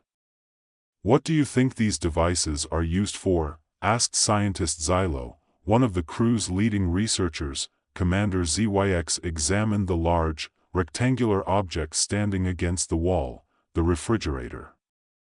"This must be some sort of storage unit for biological specimens," he hypothesized. As they continued to explore, they came across the kitchen's most fearsome device, the blender. The Zeltrons stared up at the machine, with its sharp blades and tall glass container. To them, it looked like a menacing defense weapon. "We must be careful," Commander ZYX warned. "This could be a trap set by the planet's inhabitants to deter intruders." Unfortunately, the Zeltrons' caution was in vain. As they attempted to study the blender more closely, one of them accidentally activated it. The sudden roar of the blades whirring to life sent the tiny aliens into a panic. The noise was deafening, and the air around them seemed to vibrate with the sheer force of the machine. "Deactivate it," Commander ZYX ordered, but the controls on the blender were far too large for the Zeltrons to manipulate. In a desperate attempt to stop the machine, Lieutenant Vex spotted the power cord trailing down the counter and onto the floor. He and a few other crew members rushed to the cord, climbing down to the plug. With all their strength, they managed to pull the plug from the outlet, silencing the blender. The Zeltrons collapsed on the counter, gasping for breath. The ordeal had left them shaken, but they were relieved that they had survived another close encounter. "We must report this to the High Council," Scientist Xylo said. "The technology on this planet is far more advanced than we expected." Commander ZYX agreed. "This planet is a dangerous place. We must proceed with extreme caution." Despite their growing apprehension, the Zeltrons continued their exploration. Next, they ventured into what they believed to be a sanctuary, a place where the planet's inhabitants gathered to observe and learn. In reality, it was the living room. The Zeltrons were immediately drawn to the largest object in the room, the television. The screen was currently showing a nature documentary, but to the Zeltrons, it appeared to be a live feed of events happening somewhere else on the planet. As they watched in horror, a lion appeared on the screen, chasing down and capturing its prey. The Zeltrons, believing this to be a real-time event, were convinced that Earth was a planet ruled by ferocious predators. "We must avoid these creatures at all costs," Commander ZYX said, his voice filled with urgency. "We need to find a way to protect ourselves." Spotting a lamp on a side table, the Zeltrons mistook it for some kind of Earth defense mechanism. They decided to activate their ship's energy shield around the lamp, thinking it would offer them protection from the predators they believed were lurking nearby. As they huddled around the lamp, the documentary on the television shifted to a peaceful scene of a family of deer grazing in a meadow. The Zeltrons, however, were too on edge to appreciate the change in tone. Every rustle of the curtains, every creak of the house, sent them into a state of heightened alert. "We must complete our mission quickly and leave this planet," Lieutenant Vex said, his antennae twitching nervously. Commander ZYX nodded. "Agreed. We've gathered enough data. Let's make one final sweep of this structure and return to the ship." Their final exploration took them to the bathroom, which they believed to be the last unexplored frontier of the house. To the Zeltrons, the bathroom was a mysterious and potentially dangerous place. The sink and toilet were mistaken for massive Earth communication devices, while the bathtub was seen as a vast ocean, teeming with unknown dangers. In a bold move, Commander ZYX decided to send a scouting party to investigate the bathtub, which they believed might contain valuable water samples. They fashioned a makeshift boat out of a soap dish and carefully lowered it into the tub. Just as the scouting party began collecting water samples, the unthinkable happened. The homeowner, unaware of the tiny aliens, turned on the shower. A sudden torrent of water cascaded down from above, drenching the Zeltrons and sending their soap dish boat careening across the tub. "Abandoned ship!" Commander ZYX shouted, but the sound was drowned out by the roar of the water. The scouting party was thrown into chaos, their tiny bodies battered by the force of the water. In a desperate bid to save his crew, Lieutenant Vex activated the ship's emergency retrieval system, which beamed the scouting party back aboard the galactic speck. Soaked and shaken, the Zeltrons regrouped in the command center, where they assessed the situation. "This planet is too dangerous," Commander Zwax finally admitted. "We've gathered enough data. It's time to return home." The crew didn't argue. They had faced enough perils for one day, and the idea of returning to the safety of their own star system was a welcome one. As they prepared to depart, they caught one last glimpse of Whiskers, the cat, now lounging peacefully in the backyard, completely unaware of the chaos it had caused earlier. Commander Zwax took a moment to log their findings. "Planet Earth, Class X," he wrote in his report. "Hazardous environment. Advanced technology. Dominant life forms are unpredictable and potentially dangerous. Further exploration is not recommended." With that, the galactic speck's engines hummed to life, and the tiny ship lifted off from the backyard, unnoticed by the humans and animals below. The Zeltrons set a course for home, eager to share the tales of their harrowing adventure with the rest of their species. As they sped away from Earth, the crew couldn't help but reflect on their journey.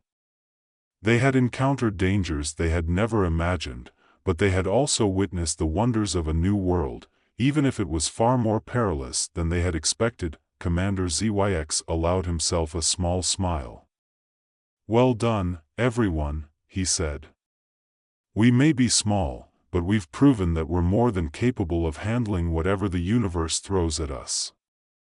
The crew cheered, their spirits lifted as they sailed through the stars, ready for whatever adventures awaited them next. As the galactic speck hurtled through the vast expanse of space, the Zeltrons allowed themselves a brief moment of respite. The familiar constellations of their home galaxy began to reappear on the ship's navigation screen, bringing a sense of comfort and relief to the weary crew. Yet, even as the stars whizzed past, Commander Zwax couldn't shake the lingering thoughts of their recent adventure on Earth. The experience had been harrowing, but also exhilarating, an expedition that would undoubtedly be remembered in the annals of Zeltron history. Commander Zwax sat in his command chair, gazing out at the starry void. The ship's engines purred steadily, a soothing reminder of their return to normalcy. Lieutenant Vex, ever the dutiful second-in-command, approached with a data tablet in hand. "Commander," Vex said, his tone respectful yet tinged with curiosity. "The data we collected from Earth, should we transmit it to the High Council immediately, or wait until we've completed a full analysis?"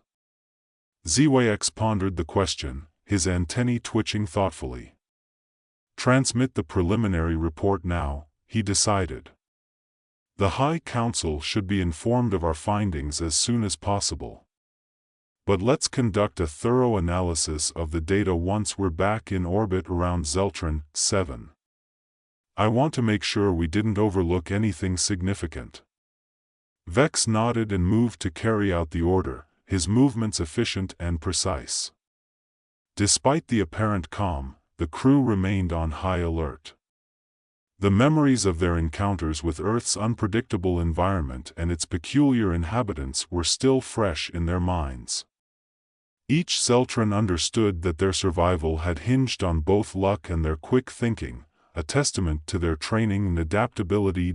As the galactic speck glided through space, the crew busied themselves with routine tasks, checking systems and analyzing the data from their mission.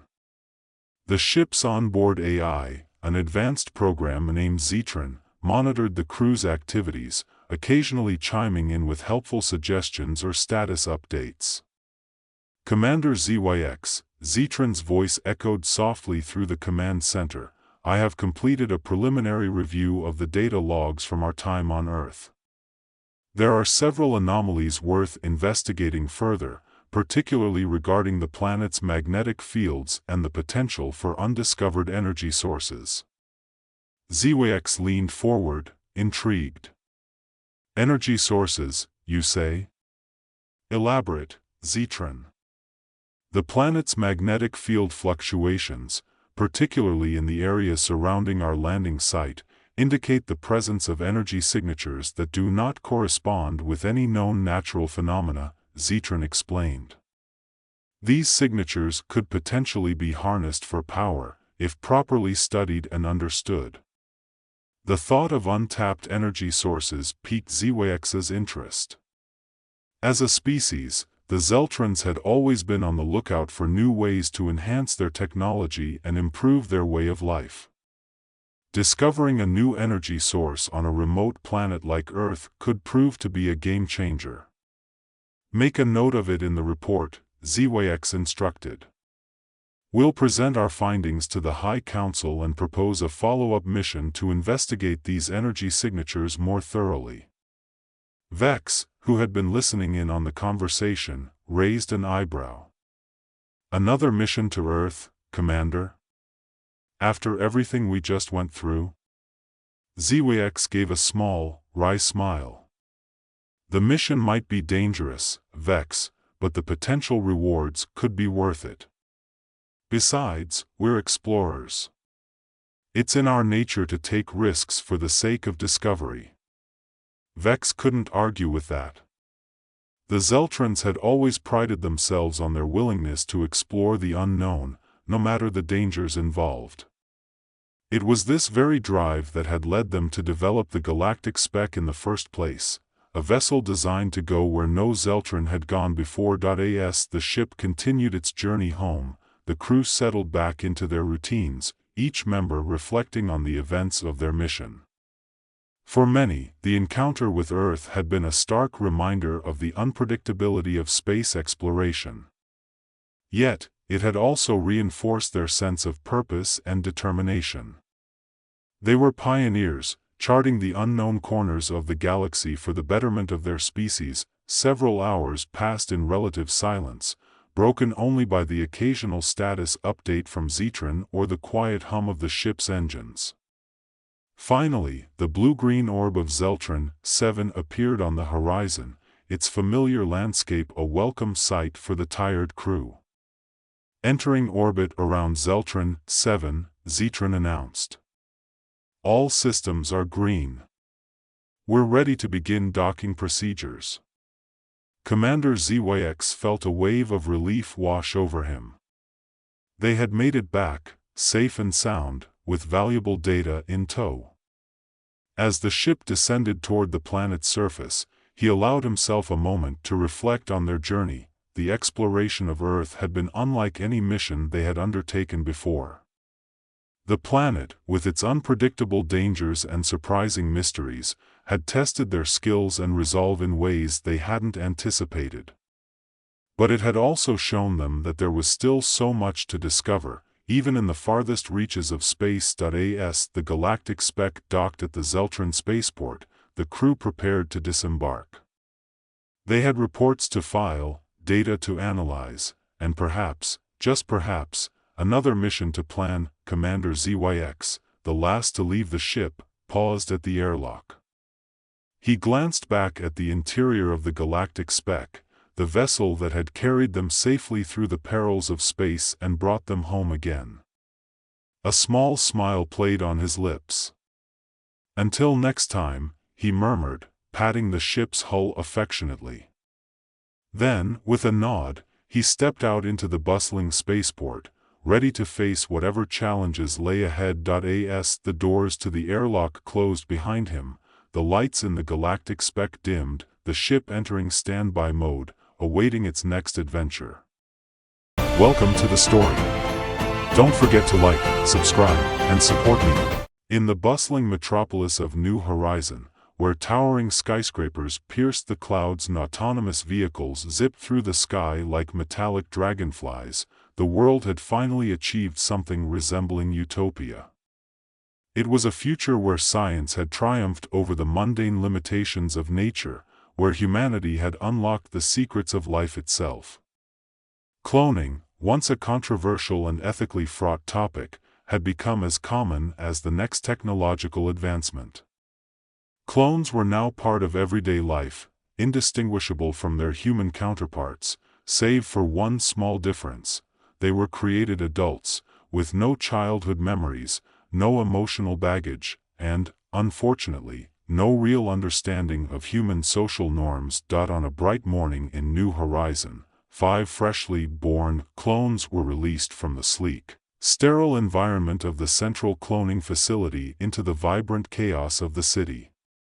Each clone was identical in appearance, tall, athletic, with symmetrical features that bordered on unnerving perfection. Yet, despite their physical capabilities, their minds were blank slates, programmed with only the most basic knowledge needed to function in society. They had no memories, no experiences, and most crucially, no emotions. As they stepped out of the facility, the clones were handed a small device, a sleek, rectangular gadget that fit comfortably in their palms. This was the Social Adaptation Guidebook, a tool designed by the top sociologists and psychologists of the era to help clones navigate the complexities of human interaction. The guidebook was well-intentioned, but it was overly simplistic, filled with generalizations and vague instructions that often led to more confusion than clarity. The clones had been assigned different roles in society, each carefully chosen to integrate them seamlessly into the human world. Clone 1, who decided to go by the name Alan, was assigned to an office job at a major tech company. Clone 2, who chose the name Beth, was placed in a residential neighborhood to experience suburban life. Clone 3, Charlie, was introduced to a social group as a friend. Clone 4, Daisy, was to experience life as a neighbor in a high-rise apartment building. Lastly, Clone 5, Evan, was placed in a community center, where he was to learn about volunteer work and community service. As they dispersed to their respective roles, the clones felt a sense of anticipation, a vague awareness that they were embarking on a significant journey. However, this awareness was devoid of the excitement or anxiety a human might feel. It was a purely logical recognition of the task ahead. Alan's first day at the tech company was nothing short of a disaster. He walked into the sleek, open-plan office, where employees sat at their workstations, tapping away on holographic keyboards. His social adaptation guidebook had instructed him to greet his coworkers warmly and engage in small talk. However, when Alan approached a group of employees in the break room, he simply stared at them, unsure of how to begin. The guidebook had not provided specific examples of what constituted small talk. "Hello," he said in a monotone voice, his expression blank. "I am Alan." The employees, used to the occasional awkwardness of new hires, smiled politely. "Hi, Alan. Nice to meet you. How's your first day going?" one of them asked. Alan paused, his mind racing to find a suitable response. "It is a day," he replied, his voice flat. The room fell silent, and the employees exchanged puzzled glances. "Well, if you need anything, just let us know," another coworker offered, trying to break the awkwardness. Alan nodded. "Thank you. I will consult the guidebook." The employees assumed he was joking and laughed, but Alan didn't understand why. He simply turned and walked away, leaving them confused and a little unsettled. Meanwhile, Beth was trying to navigate life in a suburban neighborhood. Her guidebook had emphasized the importance of maintaining social relationships with neighbors, so she decided to host a dinner party.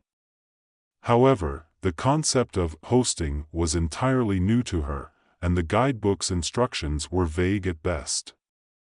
It mentioned that inviting people over for a meal was a common way to build relationships, but it did not explain the nuances of such an event. Beth went door to door, inviting her neighbors to the dinner. She used the exact same phrase each time, please come to my house at 7 p.m. for dinner. I will prepare food."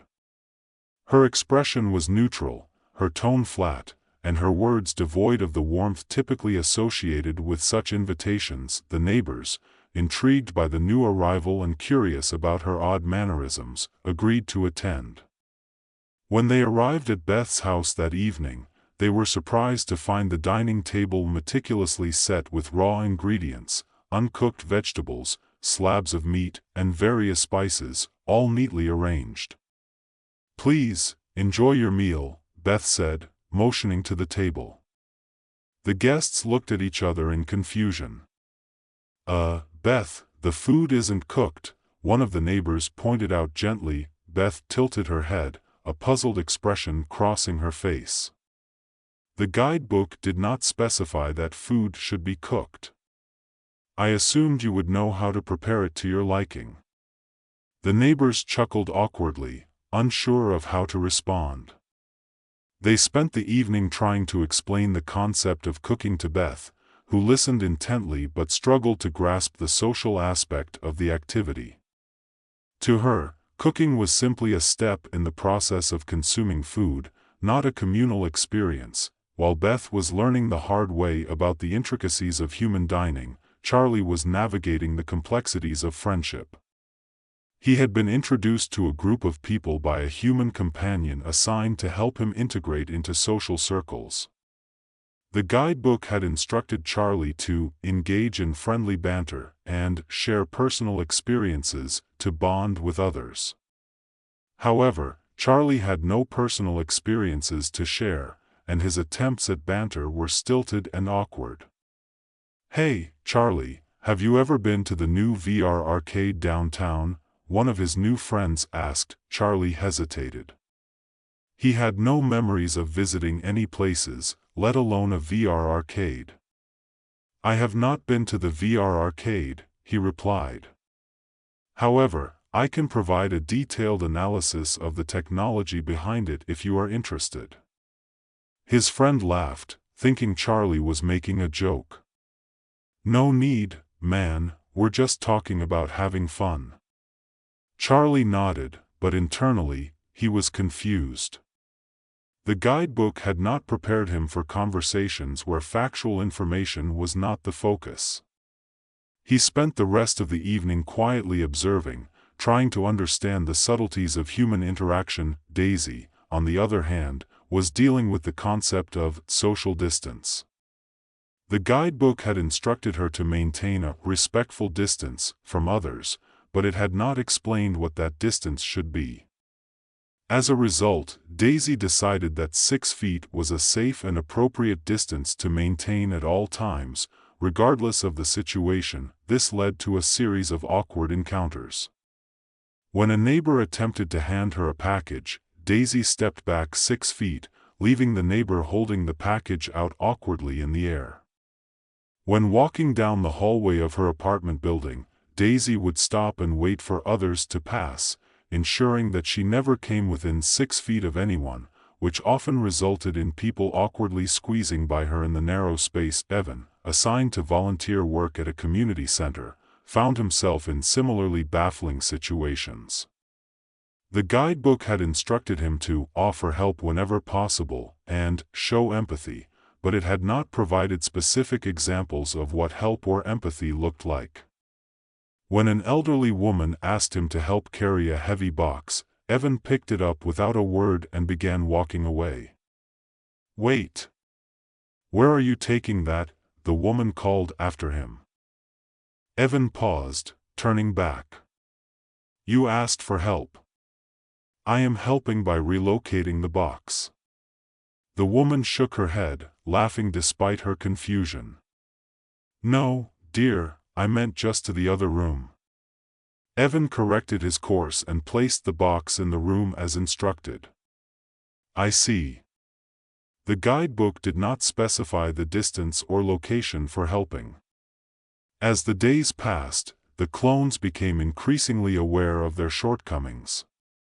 They could sense the confusion and discomfort they caused in others, though they did not fully understand why.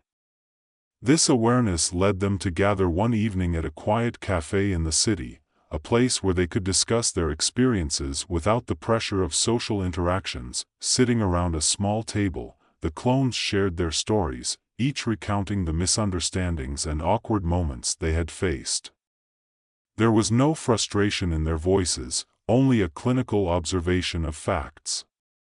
"We are not fully understanding human interactions," Alan stated, his tone as neutral as ever. "The guidebook is inadequate," Beth added. "It lacks detail and does not account for the nuances of social behavior. I have observed that humans rely on more than just words to communicate," Charlie said. "There are unspoken rules and emotional cues that we are missing." Daisy nodded. "Social distance is not a fixed measurement. It varies depending on the situation and the individuals involved. We need to learn from humans directly," Evan concluded.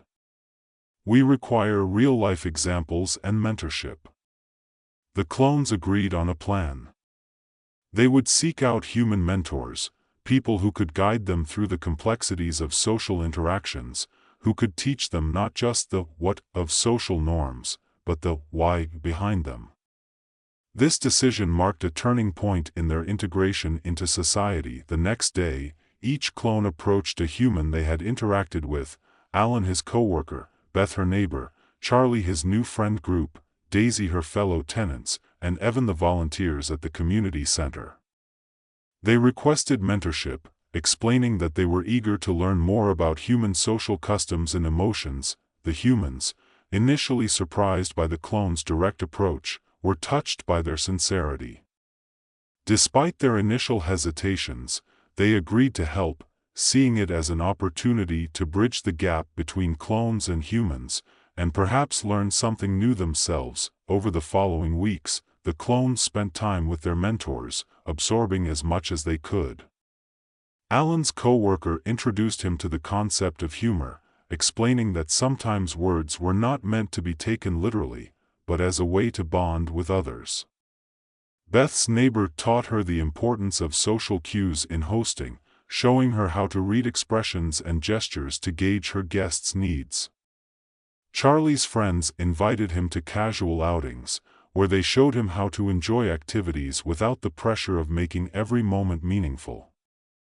Daisy's fellow tenants helped her understand the fluid nature of personal space, explaining that it was more about comfort and context than a strict rule. Evan's volunteer group guided him in showing empathy, teaching him to listen and respond to emotions rather than just following instructions. As the clones learned, they began to adapt more successfully. They still made mistakes, but now they understood why they had made them and how to correct them. The humans grew fond of their clone protégés, appreciating their unique perspectives and their eagerness to learn. The clones, in turn, started to form genuine relationships, not just based on social expectations, but on mutual respect and understanding. One evening, the clones decided to host another dinner, this time as a way to thank their mentors for their guidance. They planned every detail meticulously, applying everything they had learned.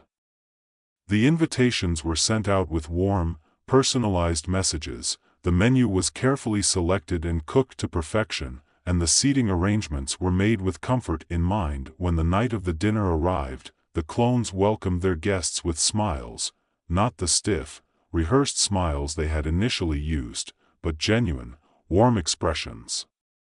The atmosphere was relaxed and filled with light conversation, laughter, and a sense of camaraderie. As the evening progressed, the clones decided to share a joke they had crafted together, drawing on what Alan had learned about humor. It was a simple joke, but delivered with perfect timing and an understanding of their audience. To their delight, the joke was met with laughter and applause, a sign that they had finally understood an important aspect of human interaction. As the night drew to a close, the clones and their human guests sat together, reflecting on how far they had come. The clones no longer felt like outsiders trying to mimic human behavior, they had become part of the community, contributing their own unique perspectives while also embracing the complexities of human emotions. The story of the clones' journey was one of growth and adaptation, of learning not just how to fit into society, but how to enrich it with their presence. They realized that while they might never fully grasp every nuance of human emotion, their journey was about more than just fitting in. It was about finding a place where they could belong. Just as they were. As the guests bid farewell and the clones cleaned up, there was a sense of satisfaction in the air. They had successfully navigated a world that was foreign to them, and in doing so, they had built bridges between two forms of life, human and clone. It was a journey that had begun with confusion and awkwardness, but had ended with understanding and mutual respect. In the end, the clones had not only adapted to society, they had helped society adapt to them, creating a future where differences were celebrated and where everyone, clone or human, had a place. Welcome to the story. Don't forget to like, subscribe, and support me. Max rubbed his hands together, the cold night air biting at his fingers as they walked through the dimly lit streets of the city. His best friends, Jenny and Leo, trudged along beside him, all three a little tipsy after a night of bar hopping. Jenny, always the level-headed one, was scrolling through her phone, half listening to Leo ramble about some new conspiracy theory involving lizard people and secret societies. All I'm saying is, if they can make robot dogs, who's to say they haven't already made robot presidents? It explains a lot, Leo said, waving his arms for emphasis, almost knocking over a trash can as they turned a corner. Sure, Leo, and I bet they're all hanging out in Area 51 sipping martinis, plotting world domination, Jenny said, her voice dripping with sarcasm as she absent-mindedly swiped at her phone. Max chuckled. You two are hopeless. The conversation lulled for a moment as they turned into a dark alley. A strange glow caught Max's eye. Hey, guys, check this out, he said, pointing to a flickering neon sign that seemed to float in midair. It was written in a language that didn't look like anything Max had ever seen before, an intricate swirl of symbols and letters that shifted and shimmered, almost as if alive. What the hell? Jenny muttered, stopping in her tracks. Leo squinted at the sign, his tipsiness doing nothing to improve his already poor vision. What's it say? Max shrugged. No idea. But it's definitely alien. Let me try my translator app, Jenny said, pulling out her phone. After a few seconds of scanning, the phone beeped and the sign flickered. The letters shifted, and a new message blinked into existence. Gourmet delight, open to all. Well, that cleared things up, Max said with a grin. Should we go in? Leo asked, his curiosity clearly outweighing his common sense. Why not? Max shrugged. We've come this far. Jenny sighed, but there was a hint of a smile on her face. All right, but if we end up on some alien cooking show, I'm blaming you both. The three of them approached the door, which slid open with a soft hiss. The moment they stepped inside, the door slammed shut behind them, sealing with an audible click. They all exchanged glances. Guys? Leo said, his voice suddenly much quieter. What did we just walk into? The interior was nothing like they had expected.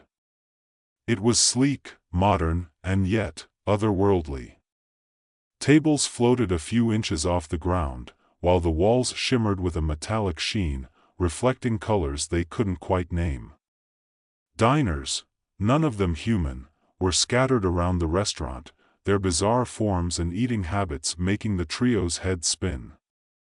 Some had tentacles, others had far too many eyes, and one creature appeared to be eating through a hole in the middle of its chest. Well, this is different, Jenny said, her voice wavering slightly as she scanned the room. Before they could fully process their surroundings, a maitre d' approached them, or rather, slithered. The creature was tall, with slimy tentacles for arms and far too many eyes dotting its elongated head. It wore what appeared to be a tuxedo, though the fabric shimmered like liquid metal. "Welcome to Gourmet Delight," the maitre d' said in a raspy, but surprisingly clear voice. "I trust you have a reservation?" Max blinked. No." The maitre d' let out a sound that could have been a sigh, or a growl. "No matter. We have a table for walk-ins." It gestured with a tentacle toward a floating table in the far corner. "Right this way." The trio exchanged uneasy glances but followed. The table was circular, with a translucent top that pulsed softly with light. Once seated, menus appeared out of thin air, landing gently in front of them. Leo picked his up, his eyebrows knitting together as he stared at the symbols. "I don't recognize any of this." Jenny pulled out her phone again, using the translator app to scan the menu. The app sputtered and struggled before finally offering a few disjointed translations. Max squinted at his own menu. "Okay, what's this? Wriggling worm soufflé? That doesn't sound like a good idea." Jenny's eyes widened. I'm seeing something called exploding snot soup." Leo stifled a laugh. "I'll pass on that one." Max glanced around the restaurant. Aliens of all shapes and sizes were enjoying their meals with varying degrees of enthusiasm. One table over, a creature with multiple mouths was devouring a dish that glowed an ominous green. Another alien used what looked like a flamethrower to cook its food right at the table. "I think we've got a problem," Max said, leaning in. "This stuff might be fine for aliens, but it could be poison for us." "No kidding," Jenny whispered back. "We need to figure out what's safe to eat." "If we pick the wrong thing," Max nodded. "All right, we've got to think this through. Maybe there's something that's, like, universal? Something basic, like salad or bread." Jenny flipped through the menu again, frowning at the garbled translations. "There's something here that translates to grain salad. That sounds safe-ish." Leo raised an eyebrow. "I don't trust anything here, but it's better than brain freeze delight." They all nodded in agreement, and when the maitre d', or whatever it was, returned, Max cleared his throat. "We'll have the, grain salad, please." The creature gave a slight bow before slithering away. "Let's hope that doesn't kill us," Jenny muttered, folding her menu. They waited in tense silence as their order was prepared. After a few minutes, a different alien waiter appeared, this one reptilian with dark, leathery skin. It placed 3 bowls of a slimy, gray substance in front of them. Leo poked at the bowl with a fork, grimacing. "This is a salad?" "Only one way to find out," Max said, cautiously taking a bite. The texture was somewhere between oatmeal and gelatin, but it didn't taste horrible. "Okay, not bad." "Weird, but not bad." Jenny took a bite and made a face. "I think I'll stick to salads on Earth from now on." Just as they started to relax, the waiter returned, carrying a massive, pulsating dish. It was some sort of alien creature, still very much alive, and its beady eyes were locked onto them as it writhed on the plate. "Compliments of the chef," the waiter said, its voice gravelly and sharp. Max's stomach dropped. "We didn't order this." "Ah, but the chef insists," the waiter said with a toothy grin, setting the dish in front of them. Jenny looked like she was about to be sick. "We can't eat that."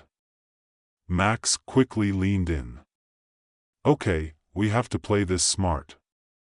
If we refuse, we might offend the chef. We need a distraction." "I've got an idea," Leo said, his eyes darting around the room. "See that thing under the table? It looks like a pet or something. Maybe it'll eat this for us. Jenny glanced down and saw the small, furry creature sniffing around their feet. It's worth a shot. Max nodded. Okay, I'll distract the waiter. Jenny, you keep watch. Leo, feed the thing.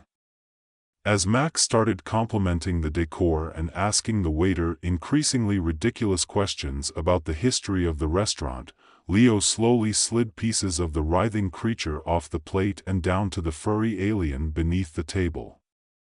The creature gobbled up the offering without hesitation, its eyes glowing with satisfaction. The plan was working, until the waiter noticed. Is there a problem with the dish? It asked, its voice laced with suspicion. No, no.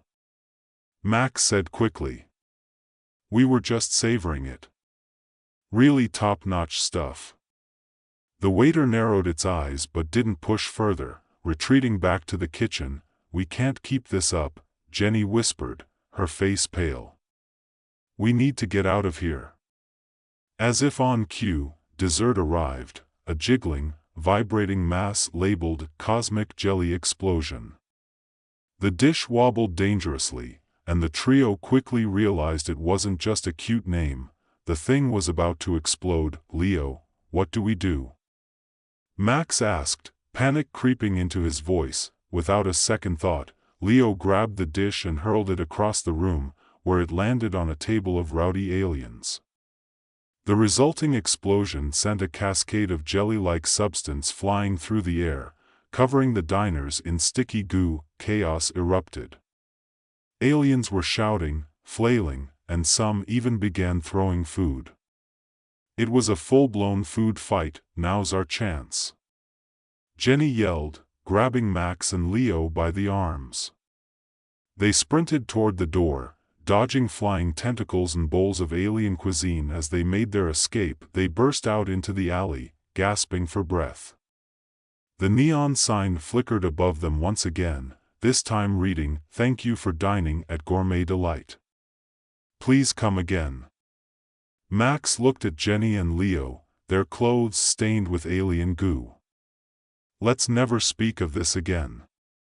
"Agreed," Jenny said, shaking her head. As they walked away, Jenny's phone buzzed with a notification. She glanced at it and froze, holding it out for the others to see. The message read, "Thank you for dining at Gourmet Delight.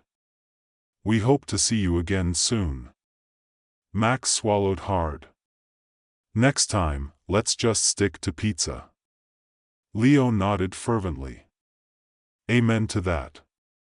With one last glance at the alley, they hurried away, eager to leave the night, and the alien restaurant, behind them. They walked quickly, the cool night air doing little to calm their racing hearts. Max couldn't help but glance back at the alley, half expecting the restaurant door to swing open again and pull them back into that bizarre, alien world. But it didn't. The neon sign flickered out of sight as they rounded a corner, leaving them in the familiar, comforting darkness of the city streets. Jenny's phone buzzed again, but she didn't look at it. She couldn't. The notification still loomed large in her mind. "We hope to see you again soon." What did that even mean? Were they somehow marked now? She shuddered at the thought, wrapping her arms around herself as they continued to walk. "Do you think they can track us?" Leo asked, his voice hushed, almost as if he was afraid the very question might summon the aliens back. Max frowned, considering the possibility. "I don't know, but I'm not taking any chances. We should split up, go back to our places, and just, I don't know, lay low for a while." "Yeah, but what if that doesn't work?" Jenny said, her tone laced with worry. "What if they can, teleport us back or something?" Leo glanced nervously around, the shadows suddenly seeming more sinister. "Teleport? Dude, I'm already freaked out enough." "Sorry," Jenny muttered. "It's just, tonight has been crazy, and I'm not sure what's real anymore." They walked in silence for a while, each lost in their own thoughts. The city, usually bustling with life even at this hour, felt eerily quiet. No cars drove by, no late-night pedestrians wandered the streets. It was as if the whole world had decided to take a collective pause, leaving them alone with their anxieties. Max finally spoke, breaking the tension. "Look, we just need to stay calm. We survived that place, right? We'll figure this out too. Let's get home, get some sleep, and meet up tomorrow to figure out what to do next." They agreed, albeit reluctantly, and soon parted ways, each heading in a different direction. Max kept his head down as he walked, his mind racing with what-ifs. What if the restaurant wasn't done with them? What if this was just the beginning of something much bigger, something they couldn't escape? He shook his head, trying to push the thoughts away. Worrying wouldn't help. He needed sleep. By the time he reached his apartment, the exhaustion had fully set in. He fumbled with his keys, finally managing to unlock the door and step inside. The familiar scent of his place, a mix of old wood and his favorite coffee blend, helped ground him, pulling him away from the nightmare of the evening. Max dropped his keys on the counter and headed straight for the bathroom. He needed a shower, something to wash away the lingering sense of unease that clung to him like a second skin. The water was hot, almost scalding, but he didn't care. He let it run over him, closing his eyes and willing the tension to melt away. But even with the comforting rush of water, his mind wouldn't settle. Every time he closed his eyes, he saw the alien waiters, the bizarre dishes, the chaos of that final escape. It all felt too vivid, too surreal. He could still hear the sounds of that place, the clinking of alien utensils, the low hum of the floating tables, the murmur of voices speaking in a language he couldn't understand. Max finally stepped out of the shower, wrapping a towel around himself. He glanced at his phone on the bathroom counter, half expecting another notification, another reminder that they hadn't truly escaped. But the screen was dark, silent. He sighed in relief, if only for a moment. He dressed quickly and slid into bed, pulling the covers up to his chin. The bed felt too big, too empty. Normally, he loved the space, the way he could sprawl out and relax.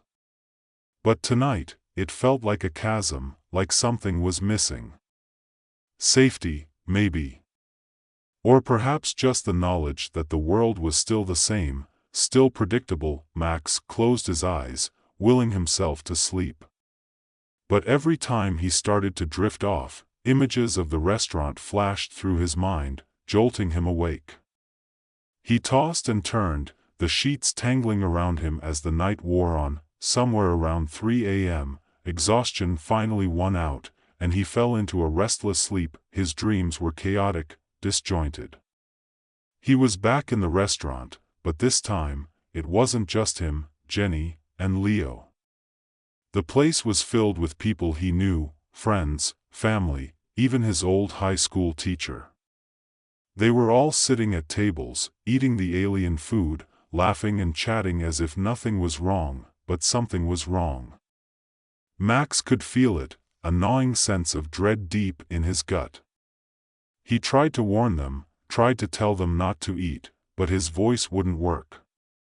No matter how hard he tried to shout, no sound came out, and then the food started to change. The dishes on the tables writhed and pulsed, growing larger, more menacing. The diners didn't notice, didn't care.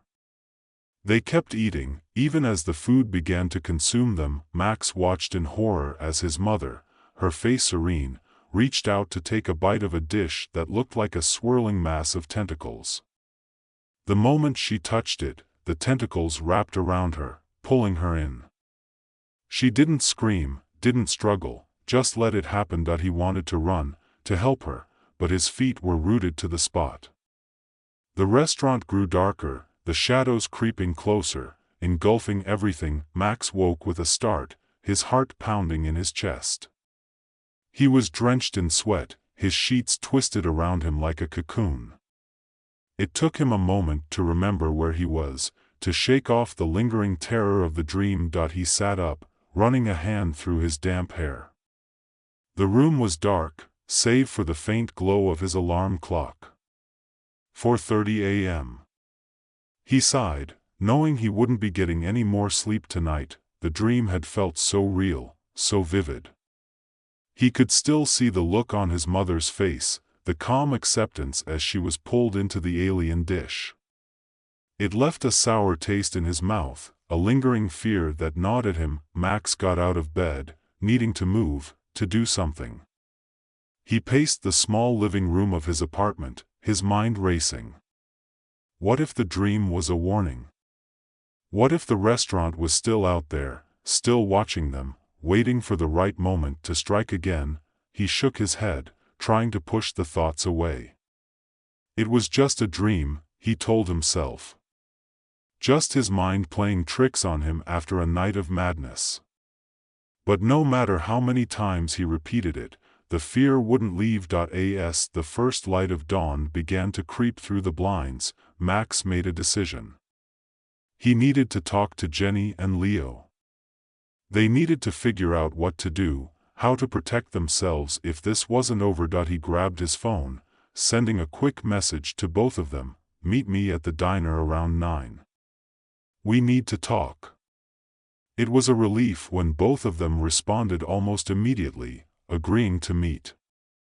At least he wasn't alone in this. Whatever was happening, they would face it together. Max spent the next few hours trying to distract himself, but nothing seemed to work.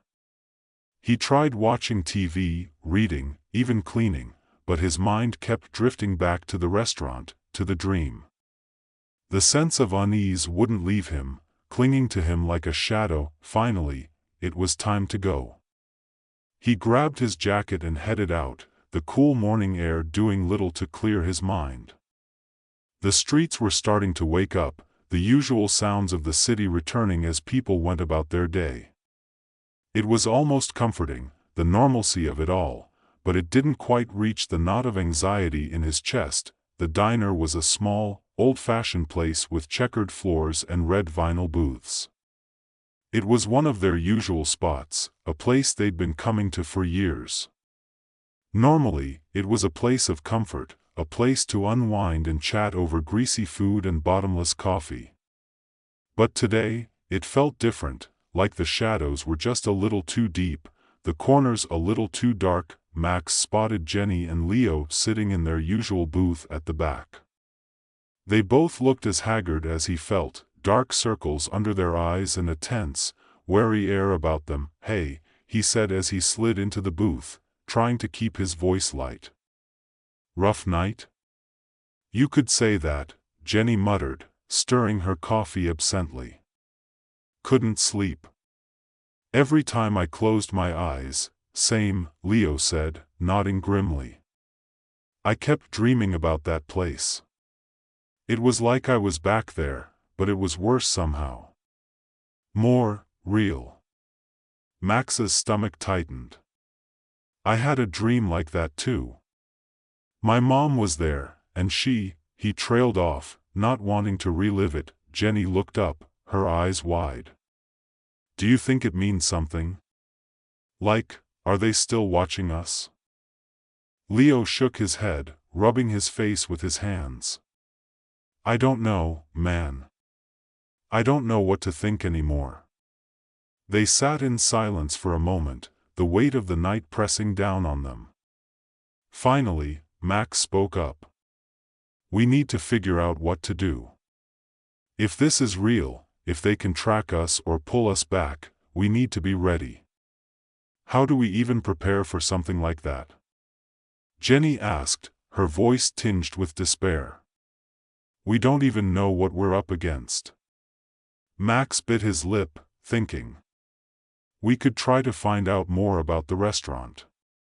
Maybe it's happened to other people. Maybe there's something online, some forum or message board where people talk about stuff like this. It's worth a shot, Leo said, though he didn't sound hopeful. Jenny nodded slowly. I can do some digging. See if there's anything out there that matches what we went through. Good, Max said. And in the meantime, we should stick together. I don't know if it'll help, but I don't want to be alone if they try something. They all agreed, the unease settling into a grim determination. They finished their coffee in silence, none of them having the appetite for food. As they left the diner, Max couldn't shake the feeling that something was watching them, lurking just out of sight. He glanced over his shoulder, half expecting to see the neon sign flickering in the distance, but there was nothing. Just the city, waking up and moving on with its day. But Max knew better. This wasn't over. Not by a long shot. The three friends walked together for a while, each lost in their own thoughts. The city was coming to life around them, people going about their business, oblivious to the strange and terrifying world that had touched their lives. It was almost surreal, how normal everything seemed. All right, Jenny said, breaking the silence. I'll start looking into this. If I find anything, I'll let you guys know right away. Same here, Leo added. I'll see what I can dig up. Max nodded. Stay safe, okay? And keep in touch. They all parted ways again, each heading back to their own homes, but the sense of isolation was stronger now. Max couldn't shake the feeling that they were being watched, that the restaurant was still out there, lurking in the shadows, waiting for the right moment to strike again. As he walked, his phone buzzed with a message from Jenny. Found something. We'll share soon. Be careful. Max's heart skipped a beat. Maybe they were onto something. Maybe they could find a way to protect themselves, to stop whatever this was before it escalated further. He hurried home, his mind racing. Whatever Jenny had found, it could be the key to all of this. But as he reached his apartment door, the unease returned, stronger than ever. He unlocked the door and stepped inside, but something felt off. The air was thick, heavy, as if the very walls were closing in on him. He hesitated for a moment before flicking on the light. Nothing seemed out of place, but the feeling wouldn't go away. He closed the door behind him and locked it, double-checking the deadbolt. It didn't help. Max walked into the living room, his eyes scanning every corner, every shadow. His apartment was small, but it felt too big now, too empty. He grabbed his phone and sat down on the couch, waiting for Jenny to send whatever she had found. The minutes ticked by, each one feeling like an hour. Finally, his phone buzzed again, and he almost dropped it in his haste to read the message. Got into some forums. Looks like we're not the only ones. There are others who've experienced the same thing. Similar stories, same restaurant. But no one knows what it is or how to stop it. Max's blood ran cold. So it was real. The restaurant wasn't just some bizarre, one-off experience.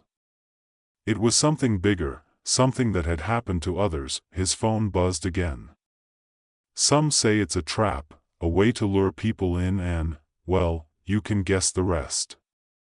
But there's no pattern. No way to predict who it'll target next. Max felt a chill run down his spine. They were marked, just like the others. And there was no way to know when the restaurant would come for them again. What do we do? Max typed back, his fingers shaking. The reply came quickly. I don't know. Just, be careful. Stay alert. And whatever you do, don't go back there. Max stared at the message, the weight of it pressing down on him. He didn't plan on going back, but the thought that the restaurant might find a way to bring them back against their will was terrifying. That he couldn't just sit here and wait. He had to do something, anything, to protect himself and his friends. But what? How do you fight something like this, something that exists beyond the normal rules of reality? Max paced the room, his mind racing with possibilities, but none of them felt right. There had to be a way to stop this, to break free from the grip of that place. But how? His phone buzzed again, and he almost didn't want to look. But he forced himself to, steeling himself for whatever Jenny had found. Leo's on his way to your place. I think it's safer if we stick together. Max let out a breath he didn't realize he'd been holding. At least they wouldn't be facing this alone. Whatever was coming, they would face it together. The minutes dragged by as Max waited for Leo to arrive. The sense of dread grew stronger with each passing second, the silence of the apartment pressing in on him. Finally, there was a knock at the door, and Max rushed to open it, relief flooding through him as he saw Leo standing there. Hey, Leo said, his voice strained. Sorry I took so long. Had to grab a few things. Max nodded, stepping aside to let him in. No worries. Glad you're here.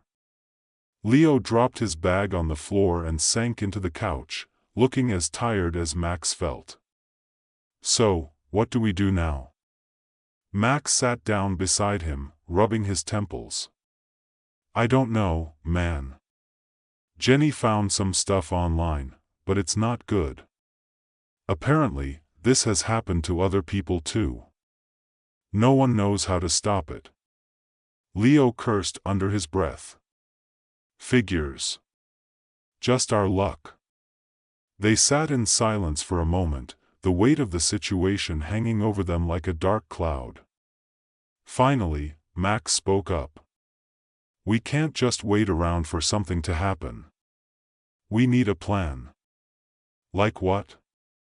Leo asked, his tone bordering on defeat. What can we even do against something like this? Max bit his lip, thinking. I don't know yet. But there has to be something. Maybe we can find a way to close it off, to make sure it can't reach us.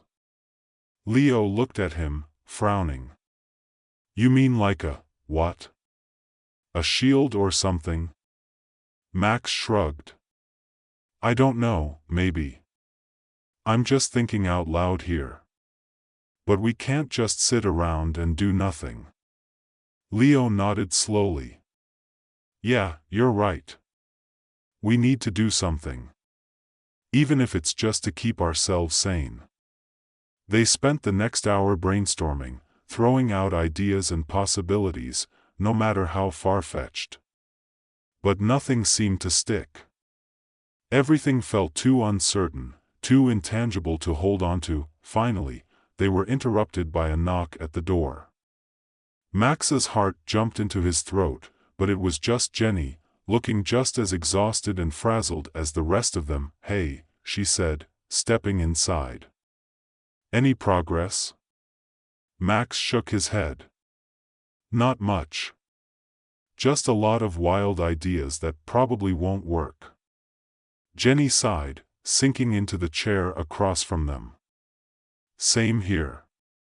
I've been reading through these forums, but it's all the same. People are scared, but no one knows what to do. A lot of them just disappeared after a while. Stopped posting. No one knows what happened to them.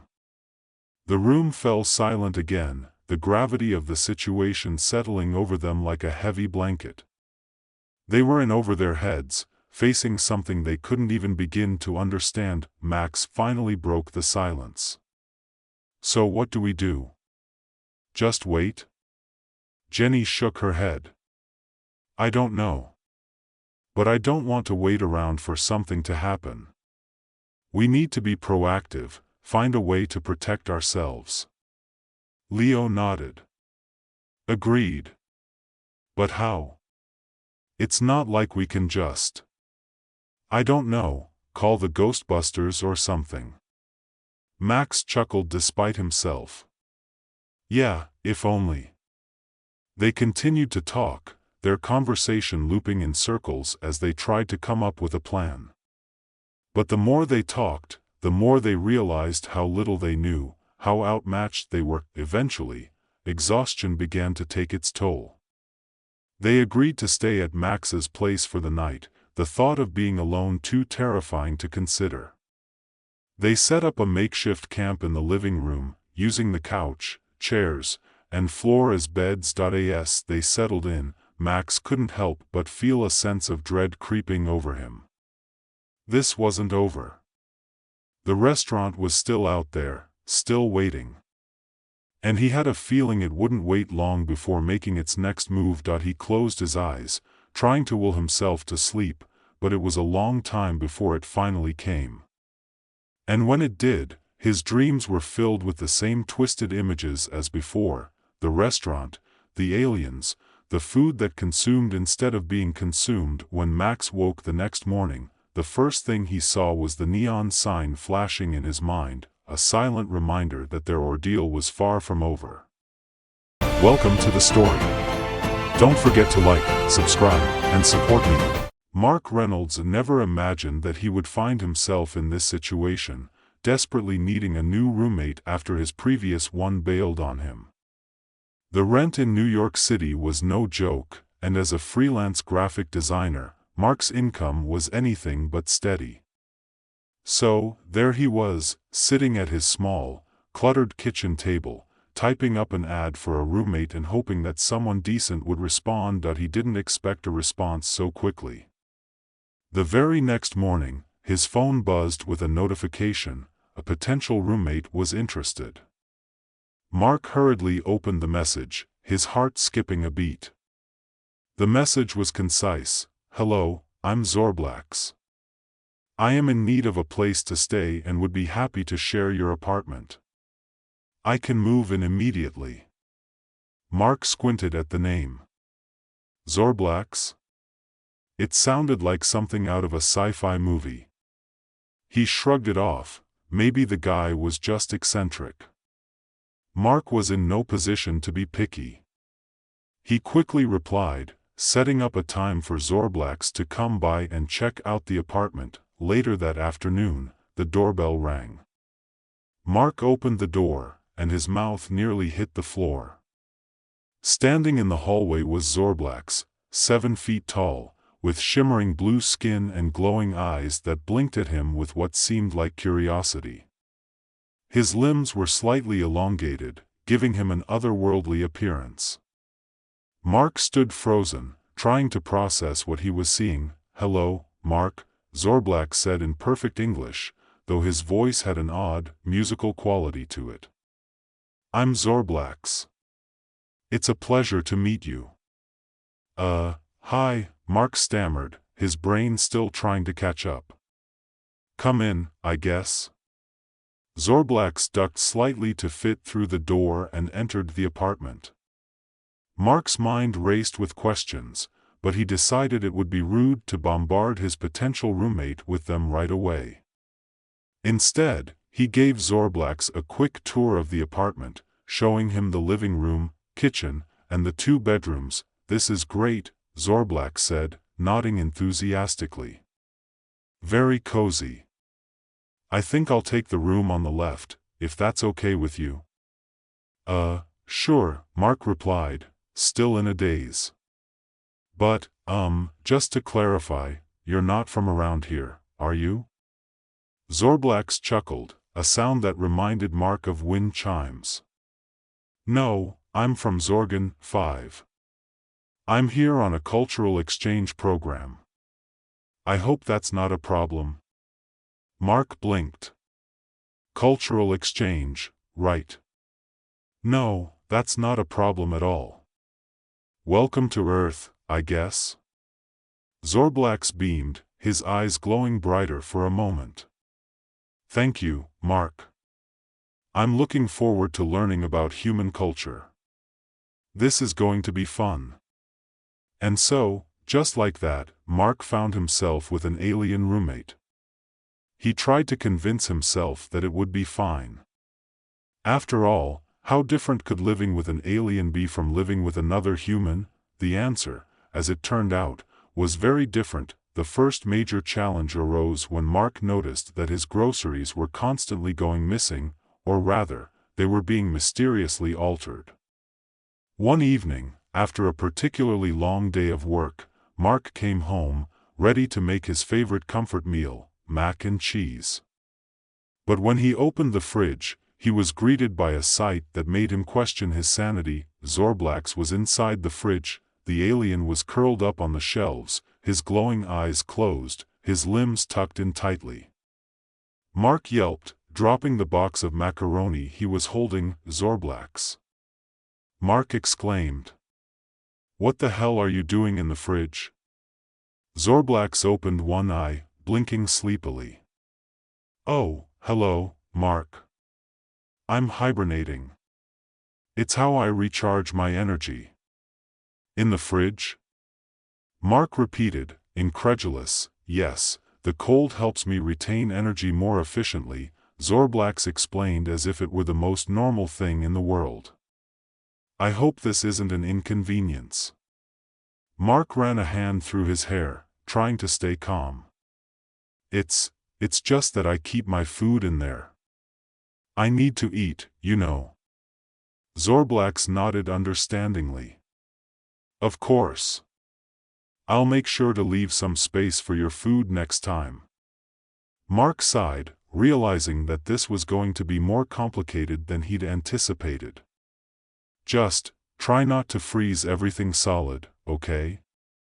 I'll do my best, Zorblax promised, his tone sincere. The next morning, Mark opened the fridge to find his milk frozen solid and his vegetables encased in a layer of ice. He sighed in frustration, but when he looked over at Zorblax, who was sitting at the kitchen table with a wide, hopeful grin, he couldn't bring himself to complain. Did you sleep well? Zorblax asked, genuinely concerned. Mark forced a smile. Yeah, sure. You? Wonderful. Zorblax replied cheerfully. I feel completely recharged. I even enhanced your food while I was in there. Mark's eyes widened. Enhanced? Zorblax nodded proudly. I added some Zorgonian nutrients to your food. It'll help you live longer and stay healthier. You're welcome.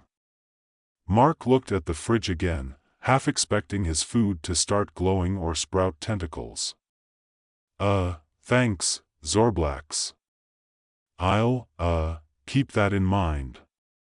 As the days went by, Mark slowly adjusted to living with an alien, though it wasn't without its challenges. Zorblax had a habit of improving things around the apartment, like the time he decided to upgrade Mark's television to absorb energy from the screen.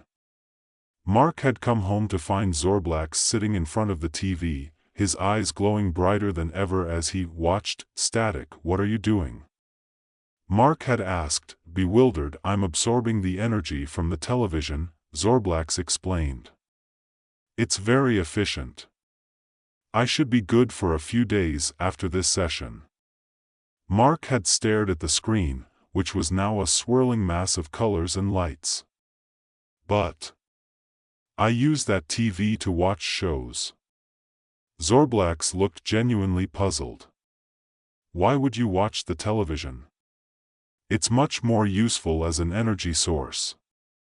Mark sighed, realizing there was no point in arguing. Never mind. Just let me know next time you do that, okay? Zorblax nodded, his glowing eyes reflecting the colorful patterns on the screen. Of course, Mark. I'll be more considerate. Despite the oddities, Mark found that he didn't mind Zorblax's presence too much.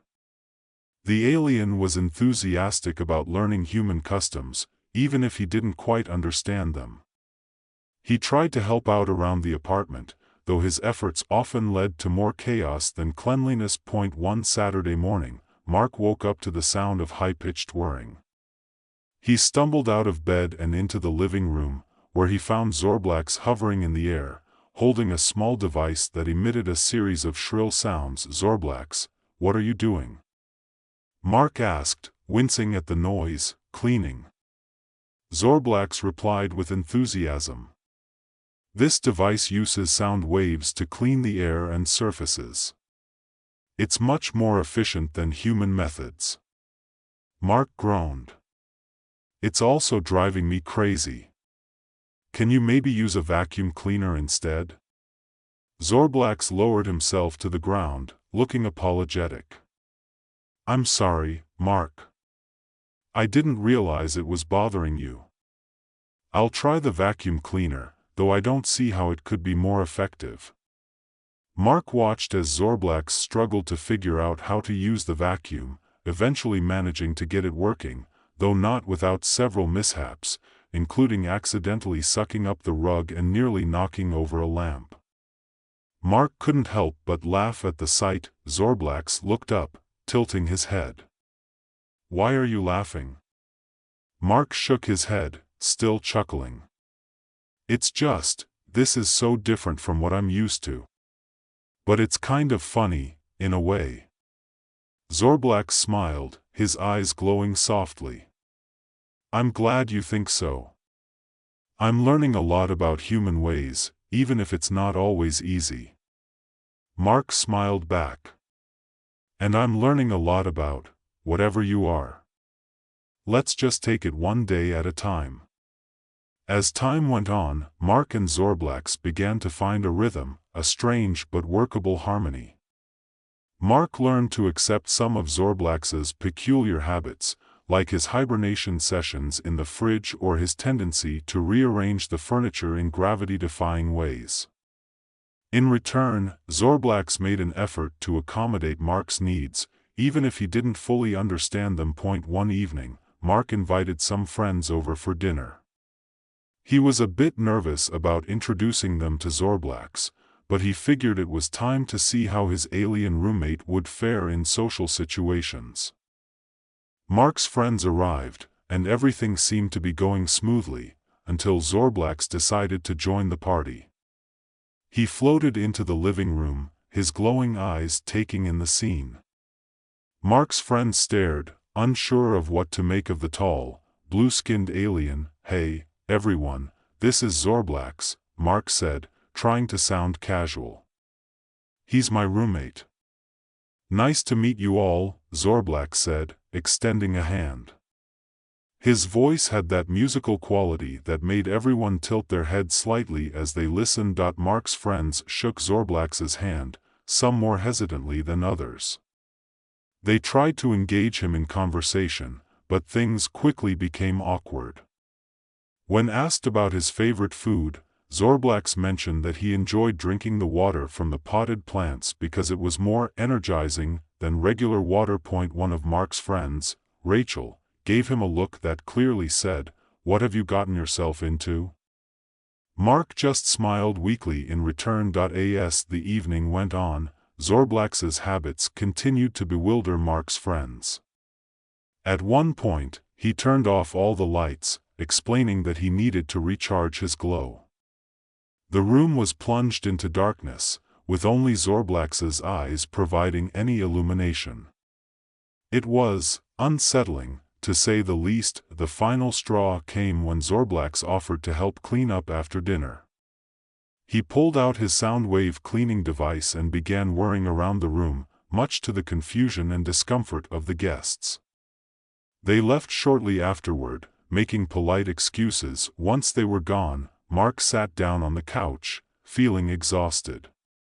Zorblax floated over and sat beside him, his eyes dimming as he sensed Mark's mood. "Did I do something wrong?" Zorblax asked, his tone full of concern. Mark sighed. "No, Zorblax, it's not your fault. It's just, people aren't used to your way of doing things. It's a bit different." Zorblax nodded slowly. "I see. I'll try to be more human-like in the future." Mark looked at his roommate, feeling a pang of guilt. You don't have to change who you are, Zorblax. I just think it's going to take some time for everyone to get used to you. And for you to get used to us. Zorblax smiled faintly. Thank you, Mark. I'll do my best. Despite the challenges, Mark couldn't help but grow fond of his alien roommate. Sure, Zorblax was different, very different, but he was also kind, eager to learn, and always trying to make things better, even if his methods were a bit unconventional. However, their differences reached a breaking point one fateful evening. Mark had been working on a big project for a client, something that could potentially lead to more work in the future. He'd spent hours perfecting the design, making sure every detail was just right. When he left for a quick trip to the store, he didn't expect to return to a disaster. Zorblax. What did you do? Mark shouted as he walked into the apartment, his heart sinking at the sight. Zorblax was hovering over Mark's computer, his long fingers tapping at the keys. The screen was filled with swirling, alien symbols, and Mark's carefully crafted design was nowhere to be seen. I improved it, Zorblax said proudly, his eyes glowing brightly. I used some of my home planet's technology to make it more efficient and visually appealing. Mark felt a surge of anger and frustration. Improved it? You deleted my work, Zorblax. I needed that for my job. Zorblax's glow dimmed, and he floated back slightly. I'm sorry, Mark. I didn't mean to cause any harm. I thought I was helping. Well, you weren't. Mark snapped, his voice harsher than he intended. You keep doing things your way without thinking about how it affects me. I can't live like this anymore. Zorblax stared at Mark, his eyes flickering. I understand. I'll leave. Mark's anger deflated instantly, replaced by a wave of guilt. Zorblax, wait, I didn't mean, but Zorblax was already floating toward his room. I'll contact my home planet and request a transfer. I don't want to make things difficult for you. Mark watched in stunned silence as Zorblax disappeared into his room. The apartment suddenly felt colder, emptier. He slumped onto the couch, burying his face in his hands. He had been frustrated, yes, but he didn't want Zorblax to leave. Despite the chaos, he'd grown used to having the alien around. More than that, he realized he cared about Zorblax as a friend. Mark spent the next few hours pacing the apartment, replaying the argument in his head. Finally, unable to take it any longer, he made a decision. He grabbed his coat and rushed out the door, heading for the intergalactic transit station. When he arrived, he spotted Zorblax near the departure area, looking more dejected than Mark had ever seen him. Mark ran up to him, panting slightly from the rush. Zorblax, wait. Mark called out. Zorblax turned to face him, his eyes dim and sad. Mark, I thought you wanted me to leave. Mark shook his head, catching his breath. No, I don't. I was upset, but I didn't mean it. You're my friend, Zorblax. I don't want you to go. Zorblax's eyes brightened slightly. Really? Even after all the trouble I've caused? Mark smiled, feeling a bit sheepish. Yeah, even after all that. I guess I've just gotten used to you. And honestly, I'd miss having you around. Who else would freeze my groceries and turn my TV into a power source? Zorblax chuckled, the sound like wind chimes. I'm sorry, Mark. I never wanted to make things difficult for you. I just wanted to fit in.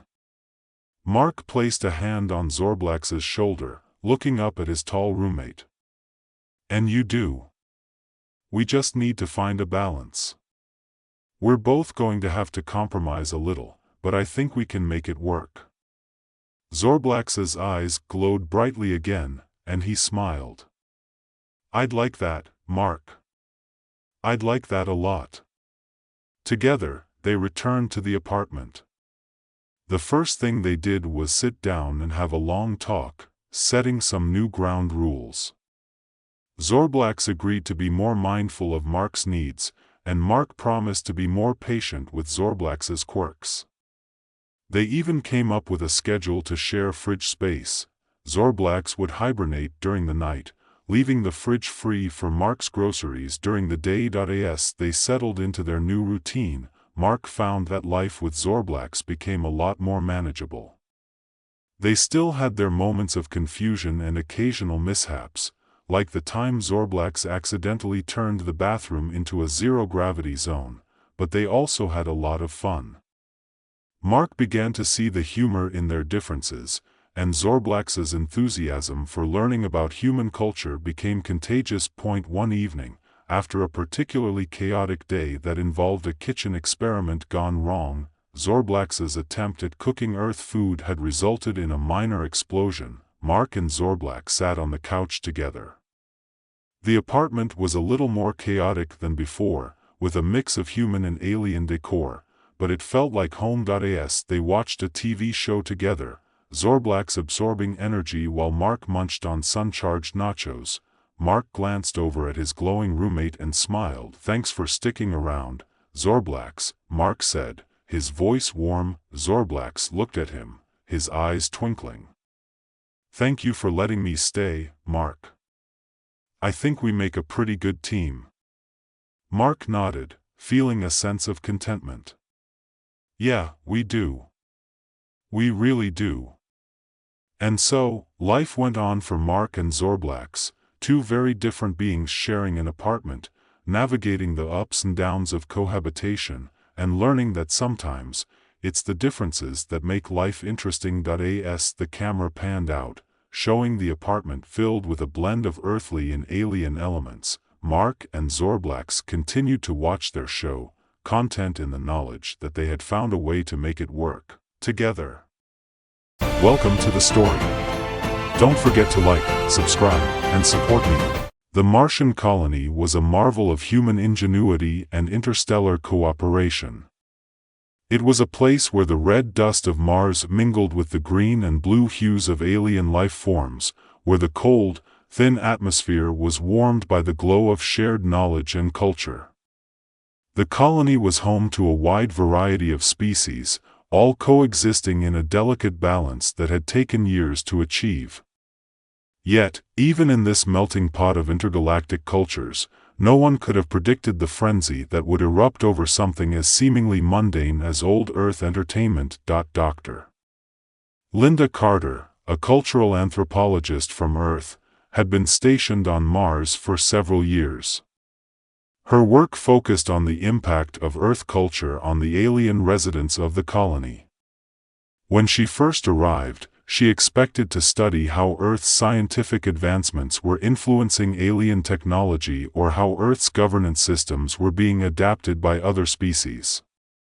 What she didn't expect was the arrival of a shipment of ancient Earth media, a collection of television shows, movies, and music from the 20th and 21st centuries, that would turn the colony upside down. It all started when a cargo ship from Earth delivered its usual supply of goods, along with a seemingly innocuous crate labeled Earth Cultural Artifacts. Inside were old DVDs, CDs, and even a few VHS tapes, relics from a bygone era that had been preserved and sent as a gift to the colony. The crate was meant to be a nostalgic gesture, something to remind the human colonists of their roots. But it wasn't the humans who first discovered its contents. It was the aliens. The first to dive into the crate were the Cranians, a race of highly inquisitive beings known for their relentless pursuit of knowledge. With their 4 eyes, they quickly absorbed the content of the DVDs and tapes, their fascination growing with each episode of old Earth television they consumed. Soon, word spread across the colony, and other species joined in, eager to experience this exotic Earth culture. Linda first became aware of the craze when she noticed an unusual commotion near the colony's central square. As she approached, she saw a group of cranians huddled around a portable holographic projector, their attention focused on a flickering image. Curious, she pushed her way through the crowd to see what had captivated them so completely. On the screen was a grainy episode of a 1980s dance show, complete with neon lights, leg warmers, and synthesizer music. The cranians were entranced, their heads bobbing in time with the beat, their long fingers tapping against their knees.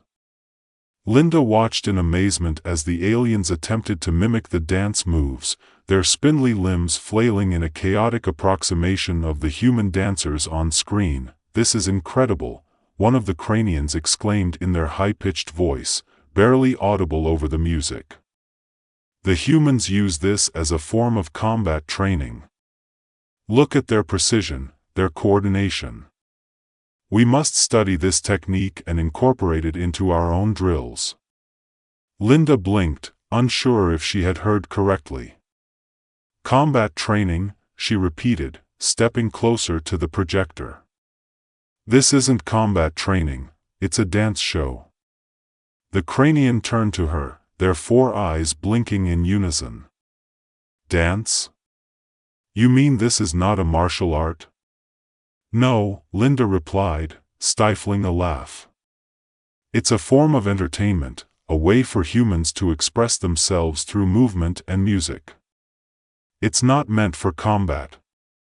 The cranian tilted their head, considering her words. "But the movements are so precise, so calculated. Surely there is some combat application?" Linda shook her head, realizing the depth of the misunderstanding. "I suppose you could say that dance requires some of the same skills as combat, balance, timing, coordination, but it's not the same thing. Dance is an art form, not a method of fighting." The cranian looked disappointed but didn't argue further. Instead, they turned back to the projector, their eyes fixed on the dancers as they continued to practice the moves with a renewed determination. As Linda walked away, she couldn't help but smile at the absurdity of the situation. But as the days passed, she began to see similar scenes unfolding all over the colony. The Martian streets were filled with aliens of every shape and size, all of them attempting to emulate Earth culture in their own unique ways. A group of Glorians, known for their ritualistic practices, had taken to performing Earth pop songs as part of their religious ceremonies, their deep, guttural voices chanting lyrics that were never meant to be uttered in such a solemn tone.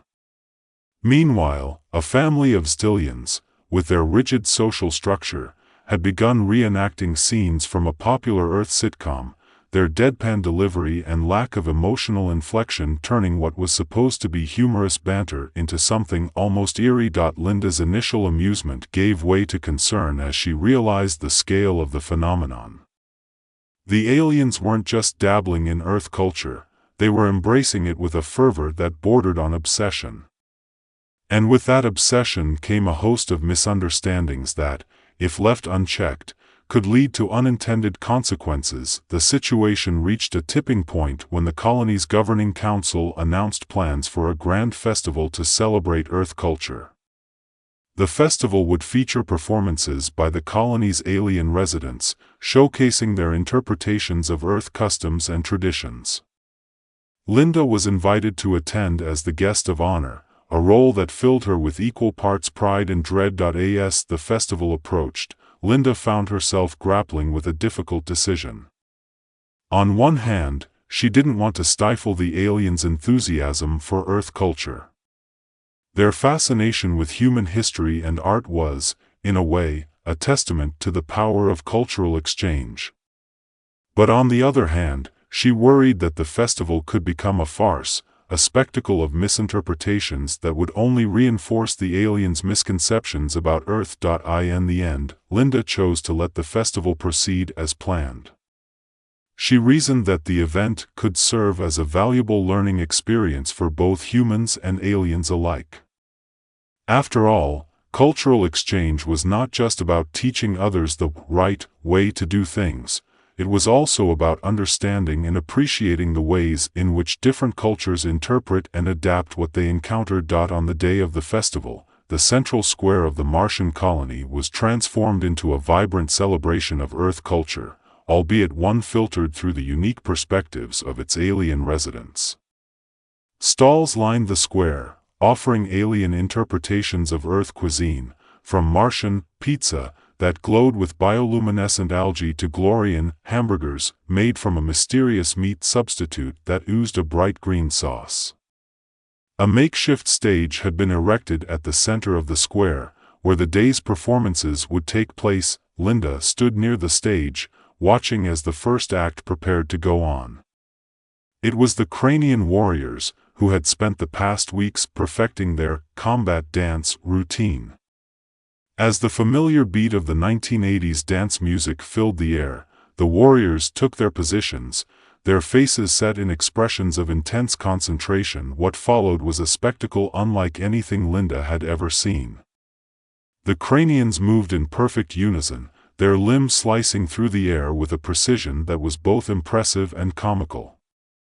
They executed spins, kicks, and leaps with the same seriousness that they would have applied to a real battle, their movements punctuated by the occasional awkward stumble as they struggled to balance on their spindly legs. The crowd erupted in applause as the warriors finished their routine, clearly impressed by the display of combat skills. Linda couldn't help but join in the applause, even as she shook her head in disbelief. It wasn't what she would have expected from a cultural festival, but then again, nothing about this situation had gone the way she had expected. As the day wore on, the festival continued to surprise and delight the crowd. The Glorian pop music ritual was met with equal parts confusion and admiration, as the deep, resonant voices of the Glorians transformed the upbeat pop lyrics into something almost sacred. The Stillion family's sitcom reenactment, while devoid of the emotional nuances that made the original show popular on Earth, was still met with laughter and applause from the audience, who seemed to appreciate the effort, if not the execution. By the time the sun dipped below the horizon, casting the Martian landscape in shades of deep red and purple, Linda realized that the festival had been a success, just not in the way she had anticipated. The event had brought the human and alien residents of the colony closer together, not through a perfect understanding of each other's cultures, but through the shared experience of trying, and sometimes failing, to connect. In the weeks that followed, the effects of the festival could be felt throughout the colony. The Earth culture craze continued, but it began to evolve in new and unexpected ways. The Cranian warriors, inspired by their experience, started incorporating elements of dance into their regular combat drills, not as a replacement for their traditional techniques, but as a way to improve their agility and coordination. The Glorians, intrigued by the idea of combining music with ritual, began composing their own songs, blending earth pop with their native chants to create something entirely new. Even the Stillions, who had once struggled to understand human humor, started experimenting with different forms of entertainment, developing a unique style of comedy that blended their own stoic sensibilities with the absurdity they had witnessed on Earth television. For Linda, the experience was both humbling and enlightening. She had come to Mars with the intention of studying the impact of Earth culture on alien societies, but in the end, it was the aliens who had taught her something valuable. That cultural exchange was not a one-way street. It was a process of mutual adaptation, where both sides could learn from each other, even if the results were sometimes unexpected. With this newfound understanding, Linda began working on a new project, a cultural exchange program that would help the aliens gain a more accurate understanding of Earth culture, while also encouraging humans to learn from the unique perspectives of their alien neighbors. The program would include everything from language lessons to joint artistic endeavors, all aimed at fostering a deeper connection between the different species that called Mars home. As she watched the first group of participants gather for the inaugural class of the program, Linda couldn't help but feel a sense of optimism for the future.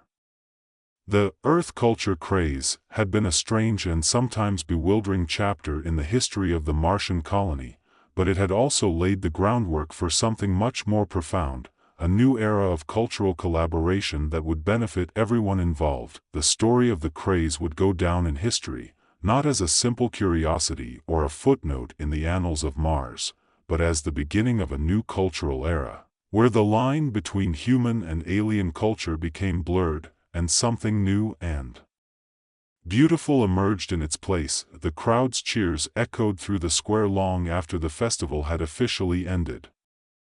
Linda lingered near the stage, watching as groups of aliens mingled with humans, their laughter and conversation filling the air.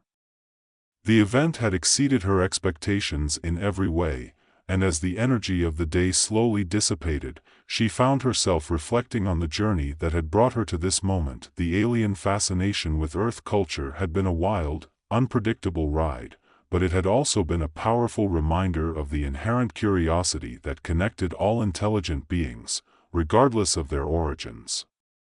She had seen it in the wide-eyed enthusiasm of the Cranians as they practiced their dance combat routines, in the solemn dedication of the Glorians as they transformed pop lyrics into something almost reverent, and in the quiet determination of the Stylians as they navigated the strange terrain of human humor.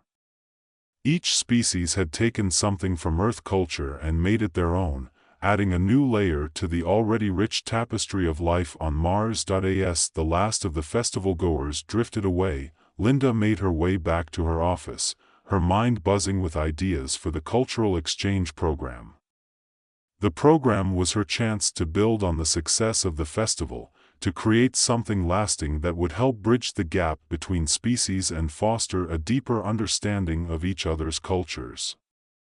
She knew it wouldn't be easy, there were bound to be challenges and misunderstandings along the way, but she also knew that the potential rewards were worth the effort. By the time she reached her office, the Martian night had fully descended, casting the colony in a soft, reddish glow. Linda settled into her chair and activated her terminal, pulling up the preliminary plans for the program. Her fingers hovered over the keyboard as she considered how to begin. The first step, she decided, would be to recruit participants from a wide range of species, ensuring that the program was as inclusive as possible. She would need representatives from each of the major alien communities on Mars, as well as a few humans who could offer insights into Earth culture.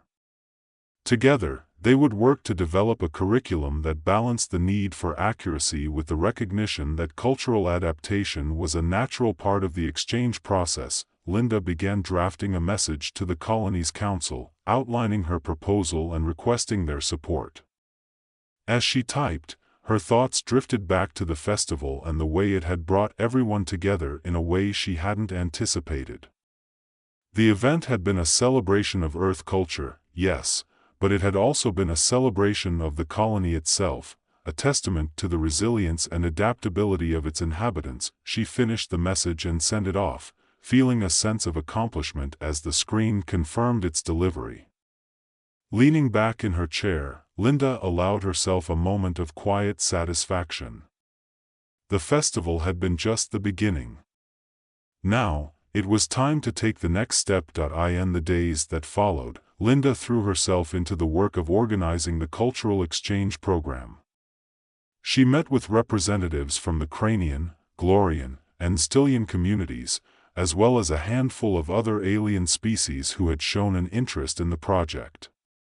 Each meeting brought new insights and ideas, and as the program began to take shape, Linda felt a growing sense of excitement about what they were creating. The curriculum they developed was unlike anything she had ever seen. It combined elements of Earth history and culture with the unique perspectives of the alien participants, creating a blend that was both familiar and entirely new. There were classes on Earth art and literature, where students were encouraged to reinterpret classic works through the lens of their own cultures. There were workshops on music and dance, where participants could explore the similarities and differences between their own traditions and those of Earth. And there were discussions on philosophy and ethics, where the diverse viewpoints of the participants sparked lively debates and deepened everyone's understanding of the world around them. As the program got underway, Linda found herself increasingly drawn into the role of facilitator and mediator. There were moments of tension, of course. Misunderstandings and disagreements were inevitable in a project of this scale, but there were also moments of profound connection, when the barriers between species seemed to dissolve, and something truly special emerged. One such moment came during a workshop on dance, led by the Cranian warriors who had become something of a sensation after their performance at the festival.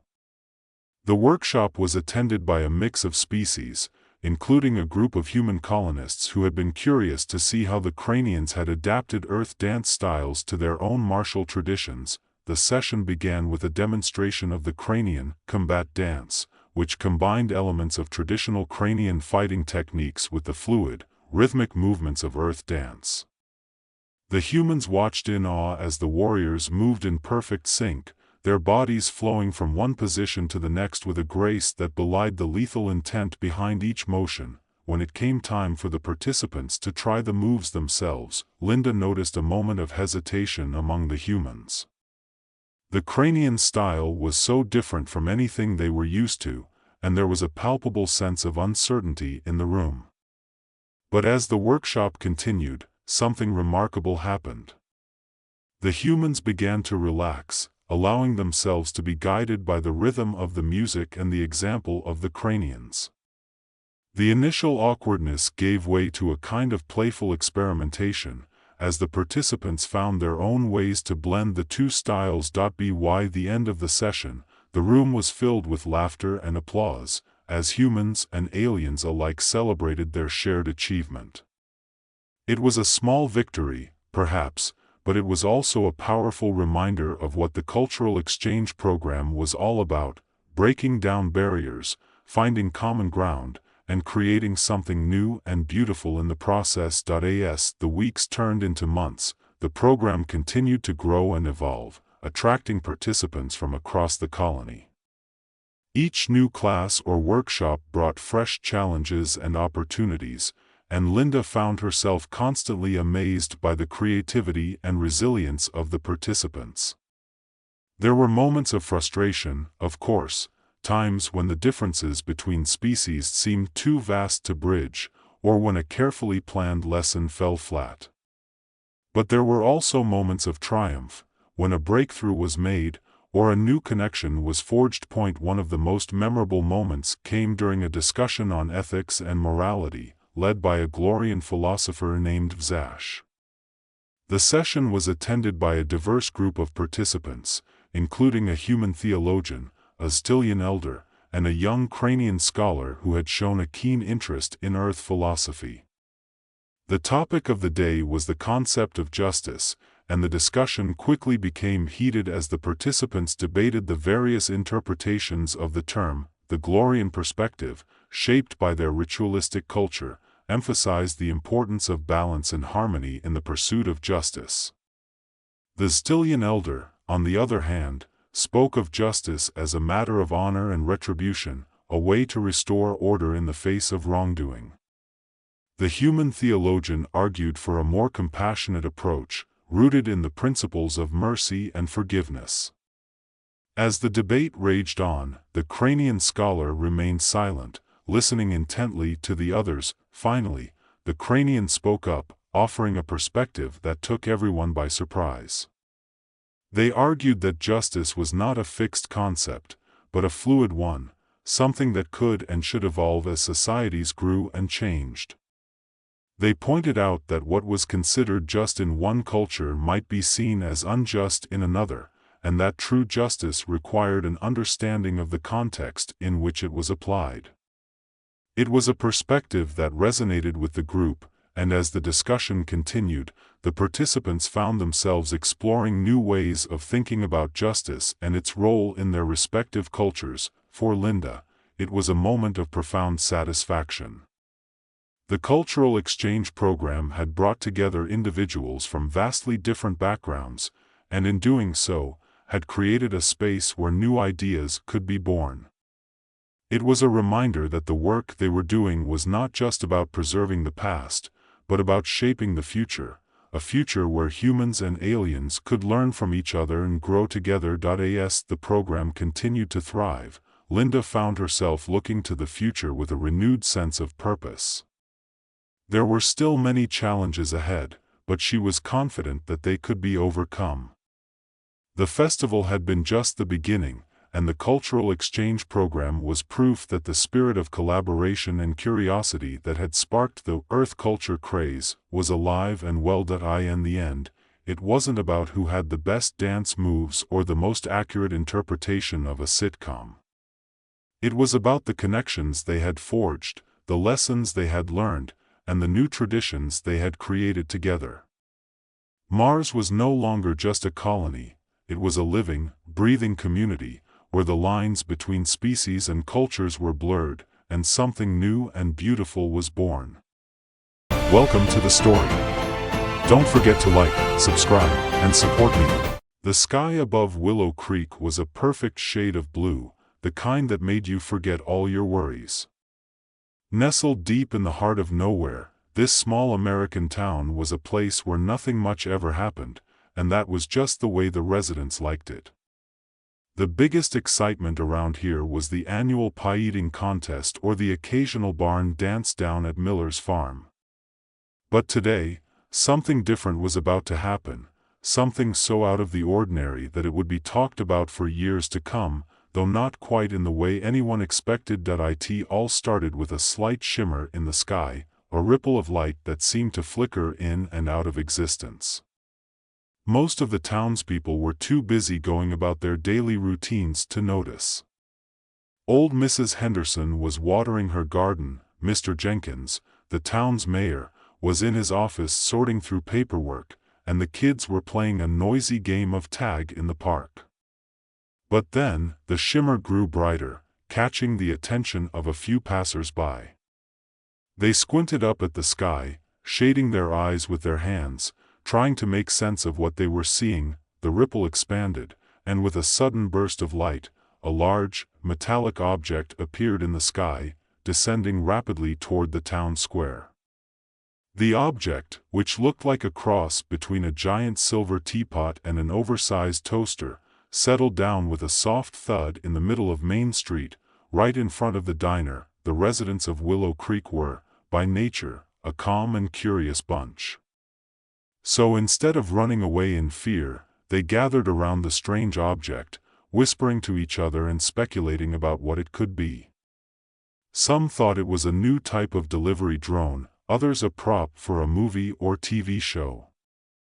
No one even considered the possibility that it might be something extraterrestrial. Inside the craft, Commander Zorg and his crew of 3, Lieutenant Glarg, Specialist Flum, and Technician Blip, were busy preparing for what they believed would be the most important mission of their lives, the invasion of Earth. They had traveled millions of light-years from their home planet of Zoglan, a place where conquest and domination were a way of life. The Zoglonians had successfully invaded dozens of planets before, but Earth was considered a particularly prized target due to its abundant resources and strategic location in the galaxy. Zorg, a tall, green-skinned alien with a shiny dome-like head and large, bulbous eyes, stood before his crew, radiating confidence. He had rehearsed this moment countless times, and he was determined to make it perfect. Prepare for planetary domination. Zorg declared, his voice booming through the craft's communication system. The crew responded with a synchronized salute, their tentacle-like arms curling in the traditional Zoglonian gesture of respect. However, there was a slight problem that Zorg had not anticipated. Their advanced navigation system, which was supposed to land them in the heart of Earth's most powerful city, had malfunctioned, dropping them in the middle of a small, rural town instead. None of the Zoglonians were aware of the mistake. They assumed the quiet surroundings were part of Earth's defenses, designed to lull invaders into a false sense of security. But the real challenge lay ahead, and Zorg was ready. He activated the ship's loudspeaker system and, after a brief moment of crackling static, began his speech. "Attention, humans of Earth. We are the mighty Zoglonians, and we have come to claim your planet in the name of the Zoglan Empire. Surrender now, and your lives will be spared." His words, though intended to be intimidating, were mangled by the universal translator, a device that was supposed to convert his speech into the local language. Instead of the commanding tone he aimed for, the translation came out as a series of strange, garbled noises, mixed with random Earth slang and outdated catchphrases. "Yo, listen up, Earth dudes. We're, like, totally here to vibe with your crib, you dig? So, like, just chill and hand over the keys, and we're cool, alright?" The townspeople burst out laughing. Some even clapped, thinking it was all part of the show. They had no idea that they were in the presence of actual aliens. To them, this was just another wacky prank or a reality TV stunt. Zorg was taken aback. He had never encountered such a reaction during an invasion. Usually, his speeches inspired fear and obedience. Confused, he turned to Lieutenant Glarg, who was monitoring the humans' responses. "Why are they not afraid?" Zorg asked, his voice tinged with uncertainty. Glarg, who had spent years studying Earth's communications and culture, albeit through a very outdated database, scratched his head with one of his many appendages. "It appears, Commander, that Earthlings are welcoming us. They seem to be enjoying our presence." Zorg furrowed his brow. This was not how invasions were supposed to go. But he was nothing if not adaptable. "If they want a show, we'll give them a show. Prepare the invasion performance." Outside the craft, the crowd watched in anticipation as the doors of the strange vehicle slowly opened. A ramp extended, and out marched Zorg and his crew, each one dressed in elaborate, shimmering armor that glowed in the sunlight. They moved with exaggerated, dramatic motions, which only added to the townspeople's amusement. "Wow, look at those costumes," a teenager in the crowd exclaimed. "This is gonna be epic." Zorg raised a glowing staff, which was supposed to channel a powerful energy beam capable of immobilizing entire armies. However, due to a calibration error, the staff merely caused the streetlights to flicker on and off, much to the delight of the onlookers. "Did you see that?" one of the children yelled. "It's like magic." The aliens, mistaking the cheering for fear, doubled down on their efforts. Specialist Flum activated a device that was meant to create a terrifying illusion of their ship surrounded by storm clouds and lightning. But instead, it produced a series of holographic fireworks that burst in bright colors over the town square. The crowd went wild with applause. People pulled out their phones to capture the show, posting pictures and videos with captions like, "Best reality show ever," and "You've got to see this." The mayor, Mr. Jenkins, stepped forward, grinning from ear to ear. He believed this was a promotional event, possibly tied to a new sci-fi film. "Bravo! Bravo! What a fantastic display," he shouted, clapping enthusiastically. "Welcome to Willow Creek, and thank you for choosing our town for your production." Zorg, interpreting the applause as a sign of submission, puffed out his chest. "Earthlings, you have wisely chosen to accept our rule. Your cooperation will be rewarded." "Yeah. We're totally into it," a young woman in the crowd called out, holding up a sign that read, "Welcome, Alien Overlords." The aliens, still oblivious to the fact that their invasion was being taken as entertainment, continued with their performance. Technician Blip, a small, round creature with a knack for technology, deployed a device that caused small objects to levitate. The effect was meant to instill awe and fear, but it only led to more cheers as townspeople watched their keys, phones, and loose change float in the air before gently returning to the ground. Feeling that their invasion was progressing well, Zorg decided it was time to assert their dominance.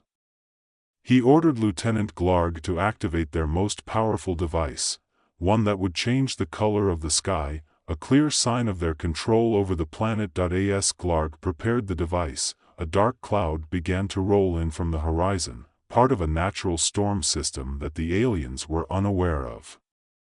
The sky turned an ominous shade of greenish-yellow, perfectly timed with the activation of the alien technology. The townspeople gasped, not in fear, but in amazement at what they assumed was an incredible special effect. "This is incredible," someone shouted. "I've never seen anything like it." The aliens, once again misinterpreting the reaction, assumed that the humans were finally starting to recognize their power. Zorg smiled, satisfied with the day's work. "Earth is ours," he declared triumphantly, his voice echoing through the loudspeakers. Just then, the town's resident conspiracy theorist, Ed Thompson, pushed his way through the crowd.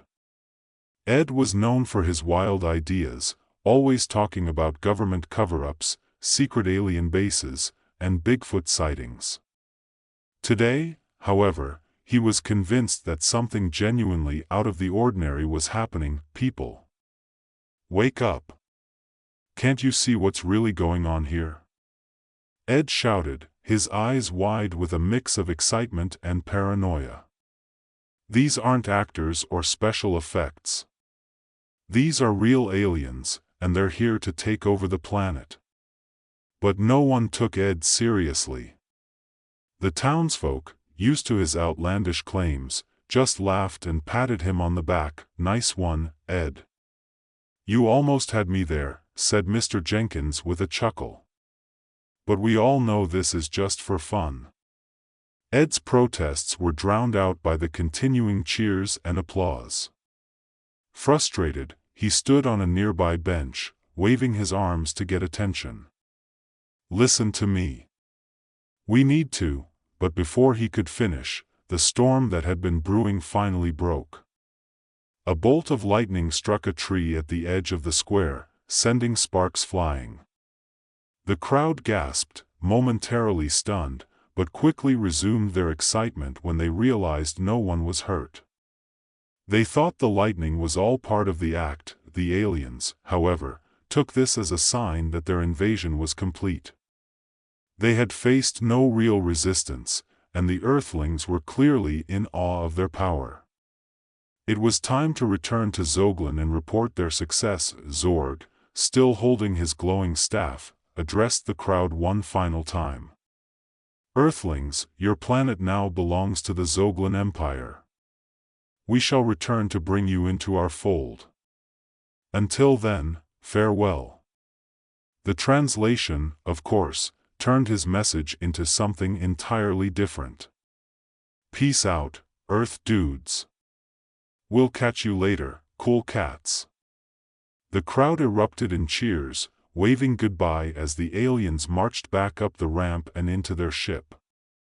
The doors closed with a satisfying hiss, and the craft began to lift off, disappearing into the sky with a flash of light. As the ship vanished from view, the storm clouds began to dissipate, and the sun broke through once more. The townspeople started to disperse, chatting excitedly about what they had just witnessed. Many of them planned to write about it on their social media pages, convinced they had been part of a groundbreaking new reality show or viral marketing campaign. Ed stood alone in the square, still staring at the spot where the ship had been. "I can't believe they didn't listen," he muttered to himself. "This was the real deal, and they just laughed it off." But even as he spoke, he knew it was no use.